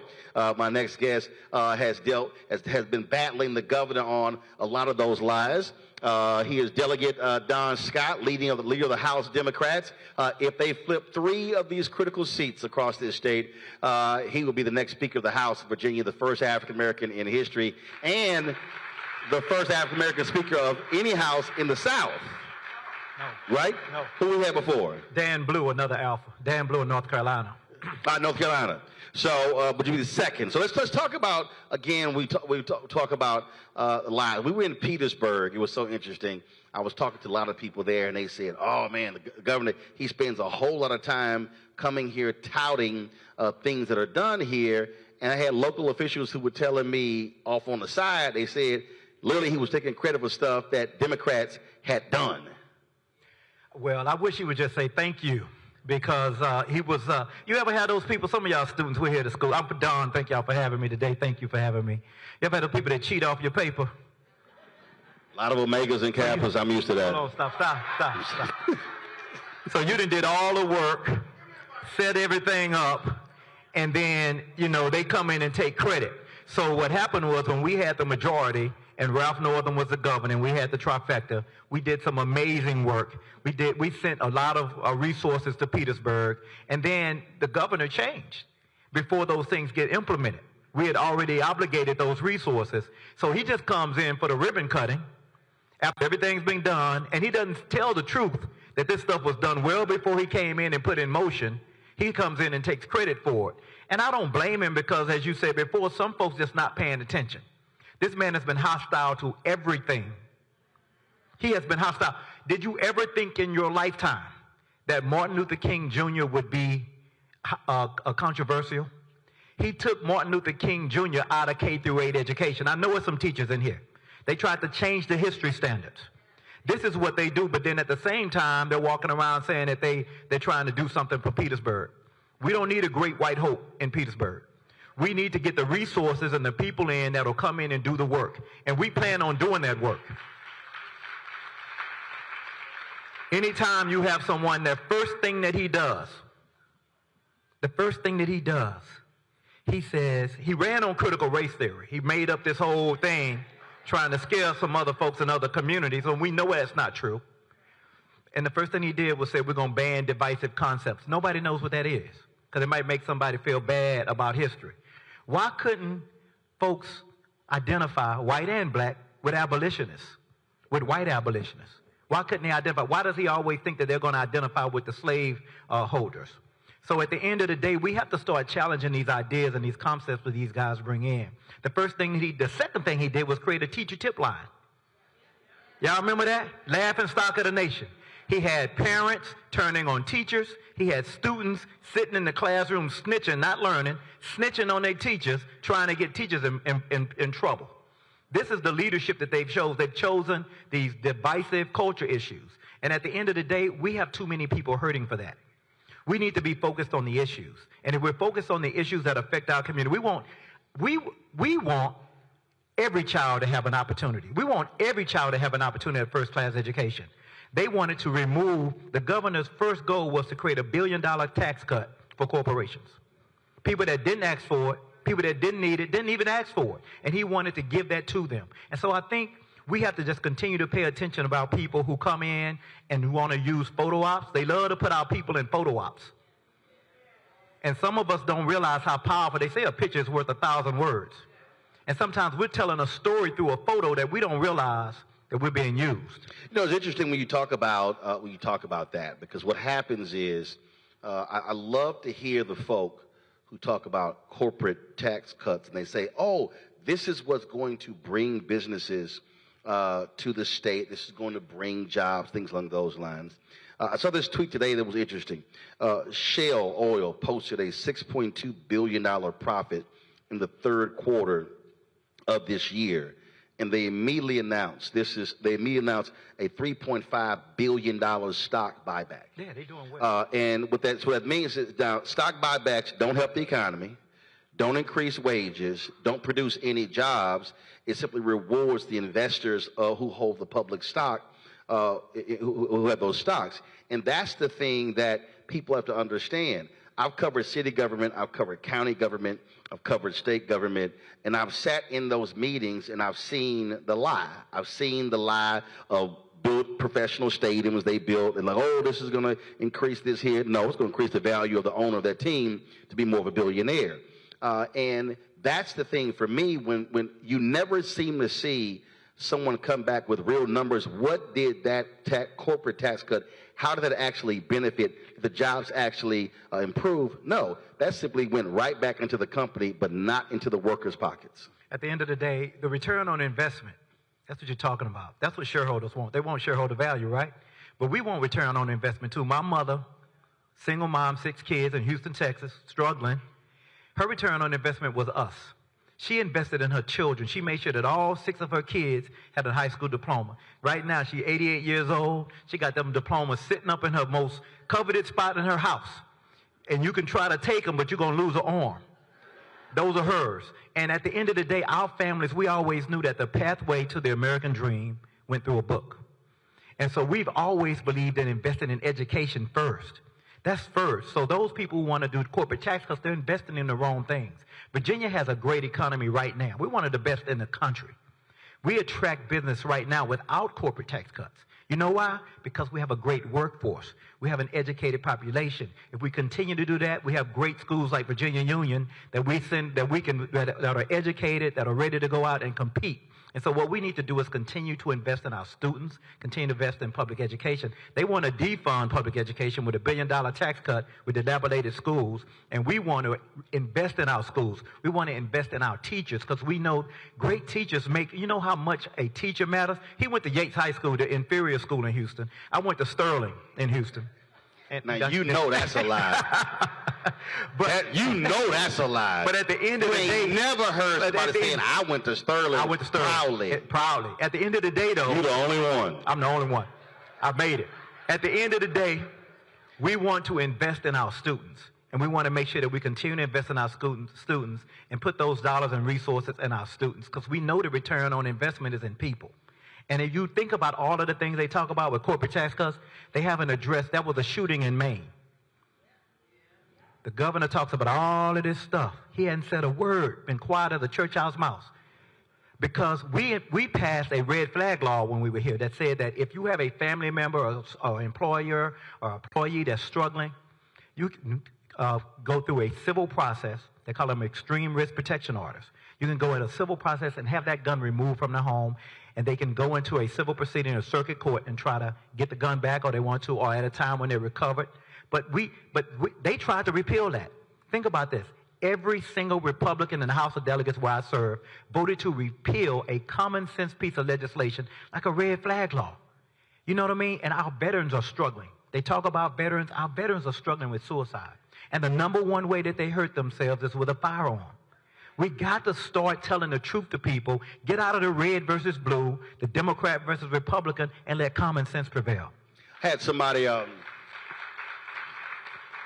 was on Instagram, and someone, they were like, oh, you're just an absolute Democrat. I said, no, I'm black. I said, and then I had another woman, she said, well, if you don't like if you don't like either candidate, she said, Roland, what do you do? I said, well, first of all, this ain't no love fest. I ain't taking nobody home to meet mama. I said, but what I'm going to do is I'm going to sit down, I'm going to list 10 issues that I care about. And I'm going to say, where does this person fall on the issue? Where does the other person fall? Because the thing that I keep trying to explain to people, somebody's going to win. And you can sit here and be holler, mad, upset. You can complain about their age. You can complain about all kind of stuff. Somebody's going to win. Now, the question is, if you say, well, I hate both, well, then who is going to do less damage to you out of the two, or who is more than likely going to support the things that matter to you? And I just think we have to get a lot of people to get out of this, you know, I'm not, like, it kills me, and I hear this is not just a dig at students, because I hear from other people, they're like, well, I'm not being inspired. Well, hell, I ain't inspired by a lot of folk, but it don't mean I'm just going to sit here and tap out. Present company excluded, correct? What? Oh, no, you don't inspire me. You went to Sterling. Jack Yates, that's a whole different story. You're right about that, well, because we have binary choices. You know, we don't get to imagine the best person. We got binary choices, one or the other. And what I try to tell people, okay, if you don't want to vote for something, make sure you vote for somebody that's not going to do more harm to you. You know, like a position, you know, the first do no harm. And so at the end of the day, we have binary choices. Make the best binary choice. People think, you know, and I want to say this because I've been wanting to say this a million times. People think African Americans are married to the Democratic Party. Nope. We're married to the idea. We're married to the goal. You know, at the end of the day, we're going to vote for folks that are not going to hurt us. Now, sometimes we're not even expecting you to do nothing for us. Just don't do nothing to us, because we know the history of this country. And so at the end of the day, we believe in this American dream more than many of the immigrants that have come here more recent. Our blood, sweat, and tears is in this land. So I own this land. This is my land. So I never take a back seat to anybody about what America is, because I know what my grandparents and parents went through. My grandfather served in the military, World War I. My father served in Korea. I'm a former naval officer. I served. I take a back seat to nobody about my say in what happens in America. So when people say they want to leave America, we need to go back somewhere. No, this is our home. You go back to Italy or wherever you're from, but this is where our home. So we need to be standing up at all times and owning this land and putting our vote where we stand. We need to stop saying that somebody else has more right to this land than we do. Well, but I'll say this here, the people who do have more rights are those who show up. Yeah. I mean, the bottom line is this, it's just real simple. You gotta participate. If you stay at home, if you say, I don't care, voting means nothing, I guarantee you there's another group of people who knows exactly what they are doing. We saw this last year, the midterms, when those crazy quacks from Moms for Liberty took over a lot of school boards because a lot of people ignored those school board races, and now they're mad because they're firing superintendents in Charleston, South Carolina. They got to pay. The dude just got the job in July. They're getting rid of him. They got to pay him $300,000 to go away, and he only got the job in July. Well, you know. But that's what happens when crazy folk get into office, but other folk do not vote to allow them to get into office. What I'm going to say now, and this might offend somebody, but I think our community, we're still not mature on voting.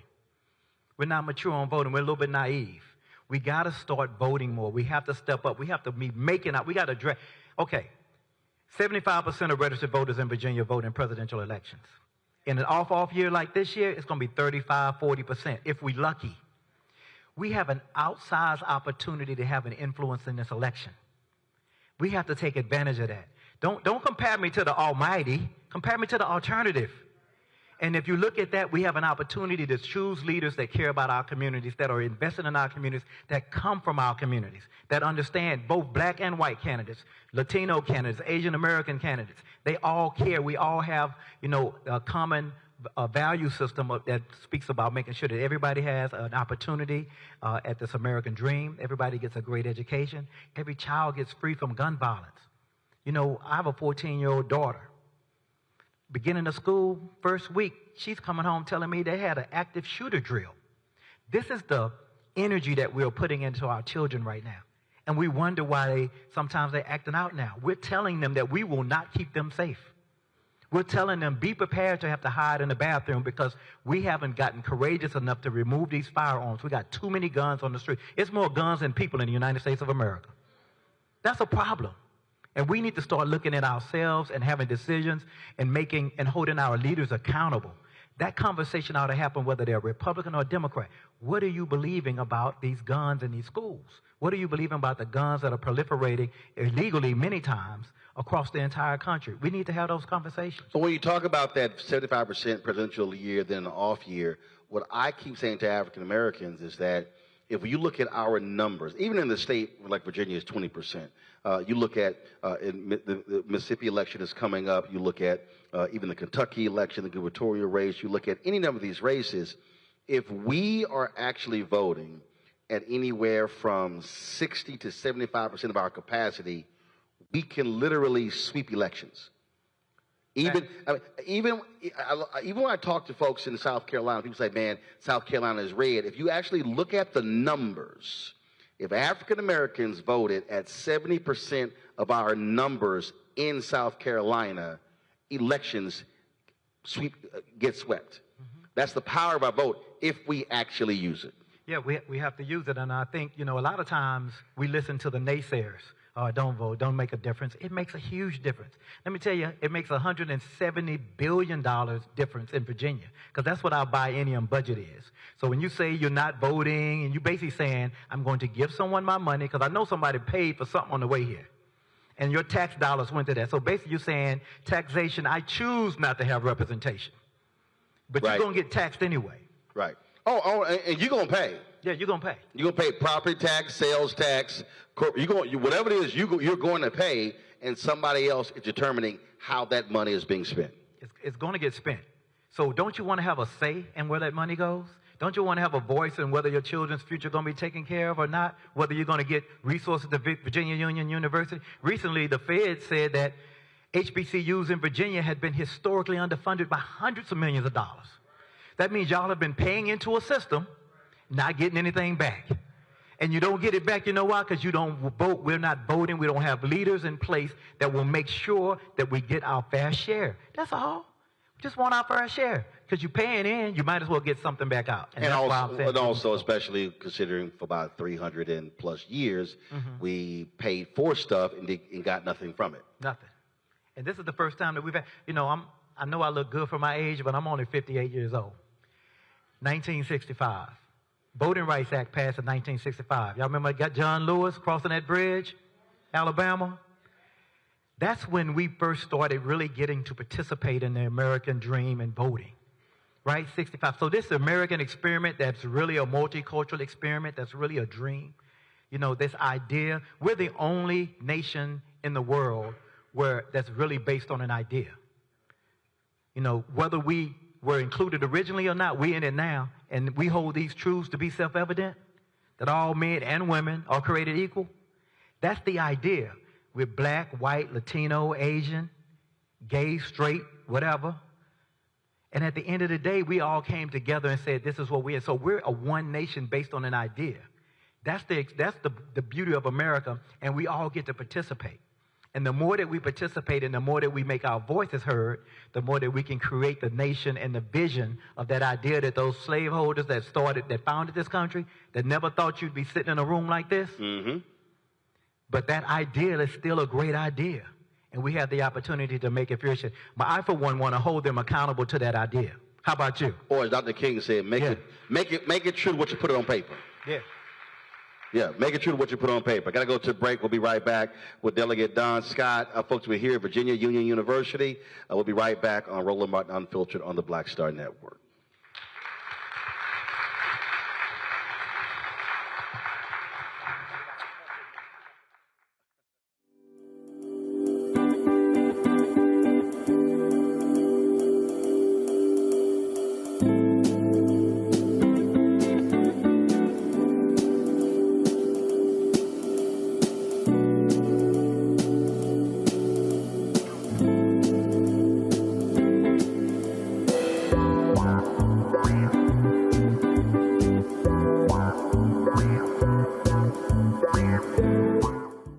I'm Dee Barnes, and next on The Frequency, we talk to award-winning screenwriter and director Chanel Dupree about her film, You Think You're Grown, the adultification of young Black girls. This is a conversation that all women can relate to. This woman was like, oh my God, you know, I went through this when I was a kid.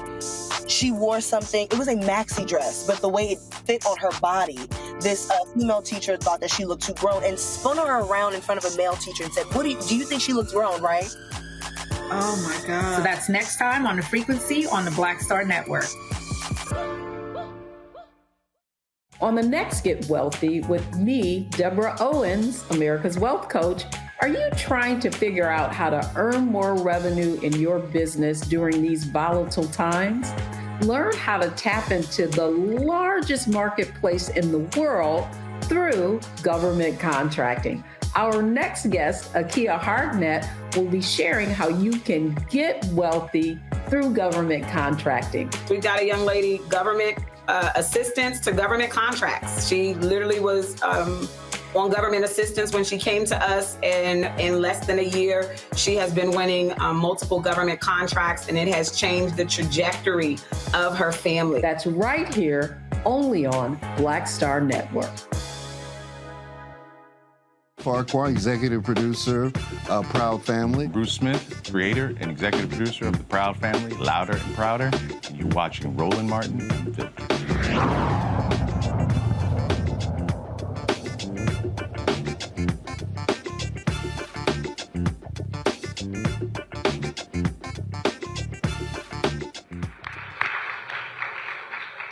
All right, folks, welcome back to Virginia Union University here in Richmond, Virginia. All right, so this is where we do Q&A, so we have some ground rules. The first ground rule is I don't need you holding the microphone. I got it, okay?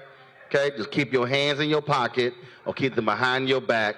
If you touch the microphone, I'm going to crack your hand. Just letting you know that's how we do this, all right? And so I'm going to take a couple of people at a time. We have some long lines, so who wants to ask the first question? What we got? Y'all scared? Come on, come on, come on. Come on up. Come on. All right, what's your question? I told you, hard-headed student. Put your hands down. Put them behind your back. Now ask the question. Okay. So my question is, if you were to be elected in the position that you will be, how are you going to represent the people that can't vote? So, for example, a convicted felon for the use of marijuana, how would that person that they probably have a college education, they probably have kids to feed, they're probably trying to set a better example for the people in their community. How are we going to ensure that that person that cannot vote anymore, how will their voice be heard? All right. Who wants to answer that? Oh, I'll take that because I am a convicted felon. Yeah, the next Speaker of the House, if we pull this off, I have no shame in my game. When I was young, made a mistake, and I came back. I know I don't look like it, but I'm rich, y'all. I'm a trial attorney, do very well. My wife is a dentist. She's a Delta, too. I see some Deltas out here. And so at the end of the day, we have to make everybody feel like they have an opportunity in the future. And that's why I talk about making sure that we let everybody know they're invested. We just had, I talk about the Republicans, but they don't really believe in this American dream, and they don't believe in second chances like they say they do. And so at the end of the day, they want to take away people's rights forever. And this governor, he wasn't restoring rights. He stopped the whole process of restoring rights. He slowed it all the way down. And just recently, our entire congressional delegation had to write a letter to the FBI because he disenfranchised thousands of voters. They lied the first time and said, it's only a couple of hundred people. Then after they went through and looked some more, it turned out to be thousands of people. Now me, being the skeptic and the cynic that I am, I believe it's probably even more because I don't trust anything that they say right now. So at the end of the day, we have to make sure that those people who can't vote, who don't have a voice, that's why we're here. That's why we run. That's why we serve. That's why I'm here, because I've been in a position where I was down. Everything I own would fit in that TV screen right there. You know what I mean? And then you come all the way back from that and be in this position. And I know it was nothing but God above and praying grandmothers and mothers that had my back all this time. So I'm telling you, young lady, I appreciate, where she go? I appreciate that question because we all, not just the elected, y'all got to stand up. This is unacceptable for you that they would disenfranchise people forever. Because when they come home, whether they were innocent or guilty, when they come home, they back. And we need to put everybody in the best position to succeed. Question? Do you mind if I just add to that? Go ahead. So I was just going to say, we know that Governor Youngkin has pretty much rolled back the automatic restoration of rights for individuals who are returning to society. So I would like to not only see that restored, but I want to see it codified in our code. We need automatic, restoration so that this can never happen again. Also in Virginia, we need to take codified, it's not left up to governor. Yes, it's in our code. There you go. And then also, currently under our expungement laws, they're very limited to just two, offenses or what happens in court, like two results in court to have your, record expunged, sorry. So I would like to see us expand the circumstances under which we allow expungement here in Virginia to actually give people a chance to clear their records and then to get gainful employment and to be successful. All right, question? My question relates to Black maternal health. So the Virginia Department of Health did a study and showed that when it comes to outcomes with Black and brown mothers, most of those outcomes have nothing to do with their underlying health conditions, but rather the treatment that they receive as pregnant women. So talk to us a little bit about Black maternal health and what you will do in order to improve those outcomes. Yeah, so Who wants it? I can take that. Go. I'm a new mother. I have a 2-year-old daughter. But we know that there are disparities with Black women dying during pregnancy. And so there's data out there, and we need to now take that data and use that to inform our decisions. What I would love to see is us expand Medicaid here in Virginia to cover pre- and postnatal care. Did you want to take that? Okay. All right, next question. All right, step up right here in the light. There you go. So my question is around gun violence. I would like to know, if you are elected for the office that you are running for, what are you going to do to strengthen the gun violence in Virginia and Richmond particularly? What type of laws are you going to pass? What type of loophole laws are you going to fix when it comes to domestic violence and individuals being killed, as well as the, I can't think of the word. You gave a whole lot already. No. Protective orders. When you're trying to file a protective order against someone that's trying to harm you, you're not able to get a protective order unless you have a black eye, a bloody nose, a dislocated shoulder. So what type of laws are you going to put in place to help men as well as women with domestic violence, and particularly when it comes to guns? Well, right. we don't have to say men as well as women, because we know the issue of domestic violence, especially as we just dealt with and really celebrated and looked at Domestic Violence Awareness Month in October. We can say how it impacts women. If a protective order is taken out, a person who has a gun should have to forfeit that. I know that firsthand. My cousin was killed. Her and her 1-year-old, they were killed by an intimate partner that she had taken a protective order out on, and he came in and shot them while they slept. That should not happen. Those guns should be taken away. And those are what we call common sense gun laws. Just basic common sense that has nothing to do with D or R. The issue in Maine, Brother Leader, is the reality that this person said, hey, I'm going to hurt someone else, and no one believed them. And so when that happens, when someone is going through mental health challenges, and this is not to demonize individuals with mental health challenges, but to ensure that we make sure that they get the help that they need and not hurt someone else. Anybody else? Well, I heard a lot unpacked there, and the one thing that I want to say is, when we had the majority, we passed more gun violence prevention legislation in the history of the Commonwealth of Virginia, and we'll do it again. But the number one thing we need to do is we have to continue to educate the public about what a lot of y'all probably don't even know, that if someone has a gun, a child, or now me, I've had people in my community who said my son usually this boy, has a gun in the house, and I'm afraid because I don't want to get him in trouble, but I want the gun out of here. And that's where you can use the red flag laws, the extreme risk protection order. You don't have to tell them. You don't have to do anything. You call the police or the Commonwealth attorney. It's a civil proceeding. It's not a criminal proceeding. They take the gun. You can go to circuit court if they want to try to appeal it, and go to circuit court and get the gun back if they like. Same thing with a mental health issue. Same thing with these protective orders. I'm in court a lot, and I do see protective orders being issued, but that's what we need to continue to educate our judges and make sure that we make them more aware, which they are. But sometimes people don't take it as serious because it's really usually it's a civil proceeding. It's not a criminal proceeding. Because it's civil, it's a lower threshold of proof. And usually judges go out of their way to protect, especially if there's been some violence already. But normally, sometimes if it's a threat, they may not go as far. So we just have to continue to educate our judiciary and educate the public. It's not always they have to come in hurt. Sometimes a threat or a Facebook post or an Instagram post is enough. And that's definitely enough to trigger the red flag laws. If someone issues a post where they're going to hurt themselves or others, you can get the guns out. With a protective order, they can get the gun out, but it has to be in the order, okay? And we want to continue to strengthen that, and I hope that answers your question. All right. Thanks so much. Next question. How you doing? All right, step up right into the light. All right. My question is, how do you all, or when are y'all going to get better at messaging? Because I haven't heard not one Democratic candidate on any local radio station counter the lies or the untruths that's being told by Republican candidates and the governor. I'm a Petersburg resident, so I know what you all are talking about with what Governor Youngkin was saying, but I haven't heard any Democratic candidate counter what he's saying or has said. That's not true. I mean, you may not have heard. Okay, hold on. What station you listen to?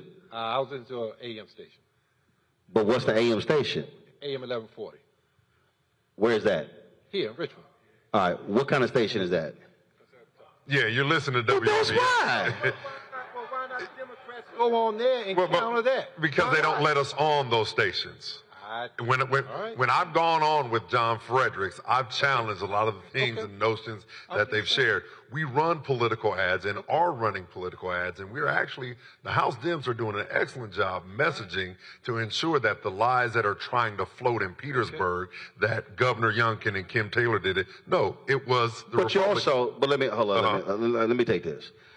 But here's also, so I'm explaining just pure numbers. If you have a conservative radio station, okay, that's a conservative audience, you're likely not going to have a significant number of progressives listening to that station. You're not. So you're not. I'm just telling, you're not.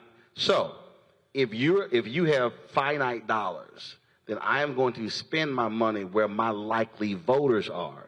That's the same reason why if you have a black radio station, you're not going to hear many Republican ads on that station because they know most of the black folks not voting for them. So that's why that happens. And to his point, when you say that they're not on there, even when you used to hear a fairness doctrine, you now have a situation where Republicans, they don't care about both sides. They will have the same voices. I would call them affirmation radio, affirmation TV. And so that's one of the deals there. So you're just not going to likely hear those opposing ads because that's just like talking into the wind. And that's just all across the country. I know. Well, my background is that, so that's why I listen. And my thing is, why not be bold and walk into the lion's den?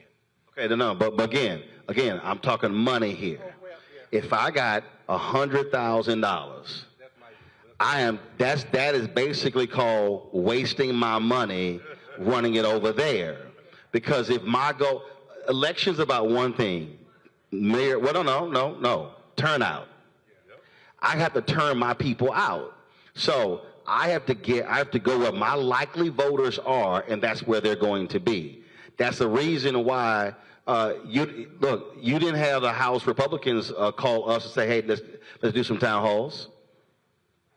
See, they're going to spend money, with John Frederick, they're going to spend money with those stations because that's where their audience is. So you have had Democrats. You got Democrats who are running ads. They're simply not running on that particular station because they say, frankly, that's wasting my money. I get a better value, a better return on my investment on other stations. Well, I'm just saying, this guy says, I invite Democrats on, but they refuse to come. May or may not be true, but that's my thing.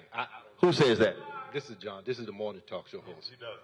Well, I mean, I'm just, all I can go is by what I hear. Right, but again, though, look, they all say that. I mean, Fox News said the same thing, and they ain't gonna never call me. So, so they lying. Look, this election, we've given director candidates a record amount of resources, $9 million to our candidates. Your boy raised $3 million. Okay? They said we couldn't raise money. They said black people can't raise money, we can't be in leadership, blah, blah, blah. Barack Obama been proved that wrong, right? So we can raise money not only because our community will come in, but also other communities because they're coming in on the idea. When you talk about going on other conservative shows, they won't have me on. Y'all see how I speak? I ain't scared of these people. They won't have me come on because the truth is out there. Now, they're going to try to get you caught up or get you something like that, but we have great messaging. Our messages are clear. We want a world-class education. What's wrong with that? A world-class education for every child. We want every hard-working Virginian to have the opportunity to go wherever their God-given ability will take them and have economic opportunity. We want to protect our communities from gun violence. And we want to make sure that we protect our freedoms. We want women, we trust women to make decisions about their own damn bodies. And if you didn't hear that message, I need you to hear that message again. We trust women, and we believe that every person should have the right to vote and participate in voting. They want to control the vote and limit the vote. We want the vote to be wide because we believe that our ideas in the marketplace will win. And that's why that's our message. So I hope if you hadn't met that message, you heard it tonight. All right. I got time for one more question. But you got a question? All right, come on. All right, what you got? Okay, well, good evening. And my question is, if elected, what are your plans to enhance the quality of education? And what I mean by that is, most of us, we go to school, we go 12, K through 12, maybe on to college, and we graduate and we work for someone. We work a 9 to 5. So what can be done to enhance the quality of education, to make sure that problem solving is taught, skills are taught, so that students graduate and they become more of a producer than a consumer? That's my question. All right. Well, the beauty of both Ray and myself, we are running unopposed in the general election, and so we're very fortunate so we can focus on some of those challenges. On City Council, we've raised and increased school funding by 47% locally. What we have to continue to do is make sure that we take, and we've got to bring back technical training and not just start in high school. Believe it or not, it needs to start in middle school, exposing these young brothers and sisters, because everyone is not going to go to college. We need, if we teach a child that they can do something that someone can't do or doesn't want to do, they'll never be broke. And so we have to teach our young black brothers and sisters that they can do something creative with their hands, not just dribble a ball and not just try to rap a beat. And so we've got to bring back dignity to electrical trades and carpentry trades, because that's where a lot of us came out of. A lot of us went to college because of our grandparents and parents. They did those type of tasks. And so we have to ensure here locally, we've got to ensure that we look at the LCI. We've got to make sure that there's this thing called payment in lieu of taxes for the city of Richmond. All of our buildings that are in the state, or that are in the city, that are owned by the state, we don't get real estate tax on that. And so we're looking at about $18 million annually that we should get, but we only get $3 million. And so one of the things I don't want to do is go back, Mr. Leader, and say, hey, how can we review that amount so we can increase that $3 million? We may not get to 18, but can we get to 8? Can we get to 10? And then continue to invest in our young people. Casino, we're looking at putting early childhood education. That's on the ballot right now with the casino, so we can have the funds to build community centers and actual child care centers on the south side where the need is. All right, last question.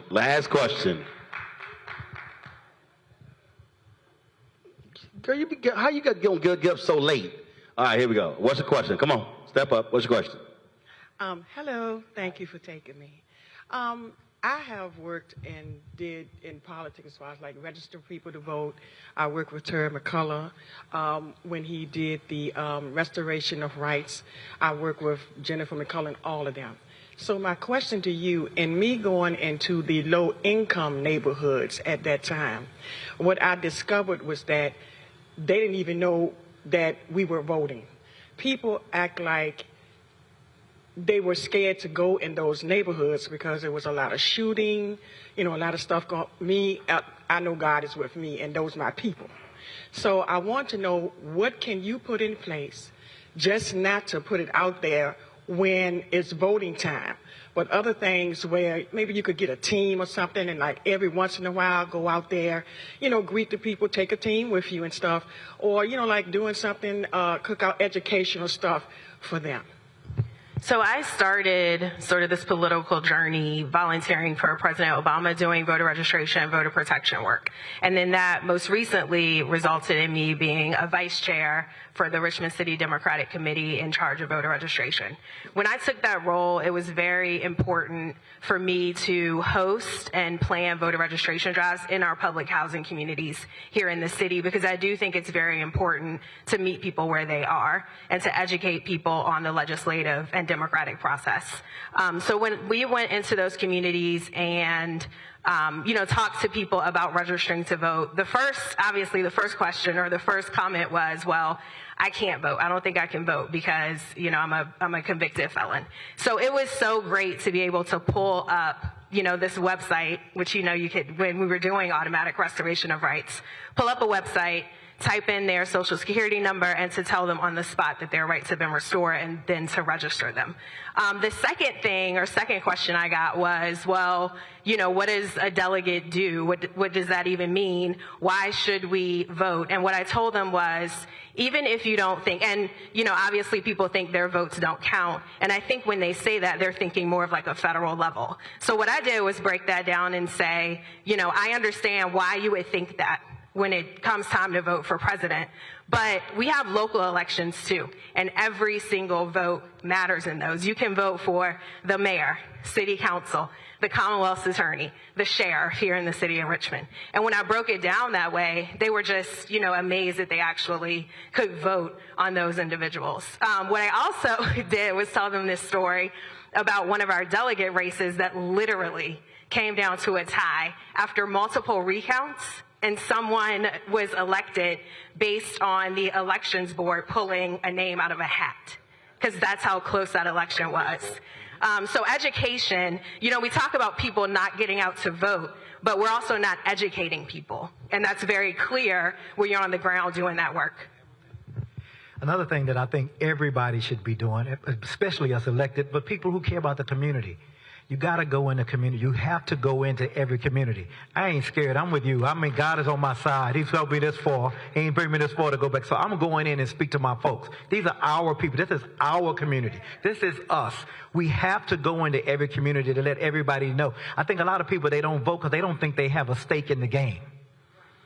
And everybody has a stake in the game. If you believe in the future, I don't care how young or old you are, you have to have a stake in the game, and you have to go out and tell every single community that they have a stake in this game. That's why I say I take a backseat to nobody about the ownership of this country and this land, because each and every one of us have to go out and participate. I'm from 3rd Ward, y'all. I was born on a street called Dowling Street. Cooney Holmes, And at the end of the day, we have to go into those communities and speak to every single voter. We can't get so far up behind that we forget where we came from.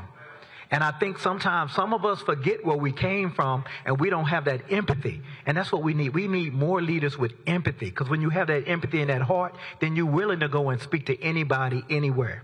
Thank you. How you going to grow up in 3rd Ward and went to Sterling? All right, come on, ask you a little question. Come on, what? Magnet program. Oh, magnet program, right. Yeah, all right, come on up here. Girl, come on, ask your question. Okay. Oh, great, I'm so sorry. I'm going to send you back to that chair. All right, come on. My name is Justice Miller. For the June 29th Supreme Court decision on affirmative action, I wanted to know, and I'm sorry if you guys already answered this, so just more. Hasn't come up. Okay, cool. How would you guys push to advocate for HBCUs to fill that gap once the black enrollment declines? Put your hand behind your back. Once the black enrollment declines at predominantly white institutions, my bad. All right. Well, the first thing is we got to deal with some numbers here. There are 107 HBCUs in the country. There are 247,000 students who go to those HBCUs. 20% are non-black. But there are 1.6 million black students that go to PWIs. So the reality is there is not a single HBCU in the country that could handle a 2% shift because of facilities. And so we're seeing right now, we saw this with Tennessee State, we've seen it with Texas Southern, we've seen it with FAMU, we've seen it with Morehouse, we've seen it in multiple places. They're having a housing crisis because there's been an explosion of applications in the last number of years. They simply cannot place the folks. And so if we're talking about if we expect to see that trend continue, there's going to have to be massive investment in those schools in terms of infrastructure, because otherwise they simply cannot handle that large infusion of folks. Even if it's, like I say, even if it's 1%, 2%, 3%, we ain't talking about 5 or 10. Go right ahead. Yeah, we're seeing that issue here with students at a couple of our HBCUs living in trailers. And so, I mean, for me, I think it's simple. We just need to make sure we're investing in and fully funding our HBCUs. I'm a product of Howard University School of Law. And that education was just so nurturing for me to have, especially coming from a PWI, William & Mary. Any William & Mary grads in the house? No. And so the education that I received there was so inspiring to see people, to see faculty, staff, who all looked like me. It felt like a family. And I just believe the legal education that I got there, we talked about every aspect of the law through the lens of social justice. And that's just so important for us to continue to connect and to connect in that way, and to also just make sure that we are funding our HBCUs, which have been, just a foundation for a lot of our people throughout history. All right, folks, that is it for us. We appreciate everybody for participating in this conversation here at Virginia Union University. Do not forget the election is on Tuesday. Folks, look, you can talk about what you care about, but the only way for you to really participate if you change the policymakers, if you want the policies to change. But let me also say this here, and I say this all the time, that the election is the end of one process and it's the beginning of another. If Democrats don't take control of the House, if where you live, someone you didn't vote for wins, you are still a constituent. You still should be showing up, calling them, going to their office, challenging them, going to their town halls, because a lot of us check out of the process. But I always tell folk, no, you are still a constituent, and you still should be making demands of those individuals who are representing you. Whether they are mayors, city council members, school board presidents, county leaders, state leaders, federal leaders, you are still a constituent. And a lot of us say, well, you know what, I don't have time for that, but then we complain about when certain things do not happen. Last point is this here, and that is a lot of people, and a lot of us do this. We will show up and rally when we're pissed off, when there's an attack on something that we want. But if we actually had the same energy before that happens, it may not happen. And so I can tell you, as somebody who's covered city government, who's covered City Hall in Fort Worth, who covered county government in Austin, who's covered this on a local level, when people show up to those committee meetings and those council meetings and those school board meetings and those county meetings, and they show up to those state hearings, trust me, lawmakers pay attention. And I've been saying this to Divine Nine. I've been saying this to Lynx, Eastern Star, Masons, folks. I don't care what kind of group you have. If all of a sudden folks are showing up to those meetings in their colors, people are going to be asking, Who do people in black and gold? Who those people in pink and green? Who those people in red and white? Who those people in blue and white and blue and gold? Who are those people? Because, and then they're going to be saying, what the next thing they're going to ask is, who are those people, and then what do they want? And unfortunately, a lot of us, we have all of these organizations. We don't use them effectively to change public policy. And so whatever happens on Tuesday, the next day, our plan should be, all right, now we're going to hold them accountable to do what they said they promised to do. So that's the goal. So folks, we appreciate it. Tell folks, if you got a family in Virginia, tell them, use your right to vote. And if you got people who are coming to your dinner table on Sunday, and if they ain't registered to vote, tell them you ain't welcome at my table. You ain't getting no free dinner if you are not going to vote into the election.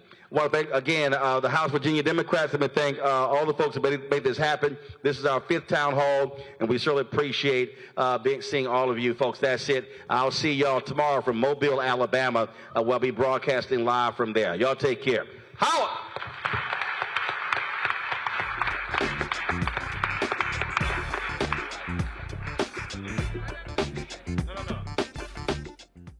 Folks, Black Star Network is here.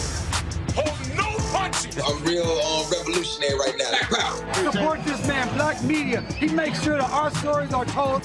Thank you for being the voice of Black America, Roland. Stay black. I love y'all. All momentum we have now, we have to keep this going. The video looks phenomenal. See, this difference between Black Star Network and Black-owned media and something like CNN. You can't be Black-owned media and be scared. It's time to be smart. Bring your eyeballs home.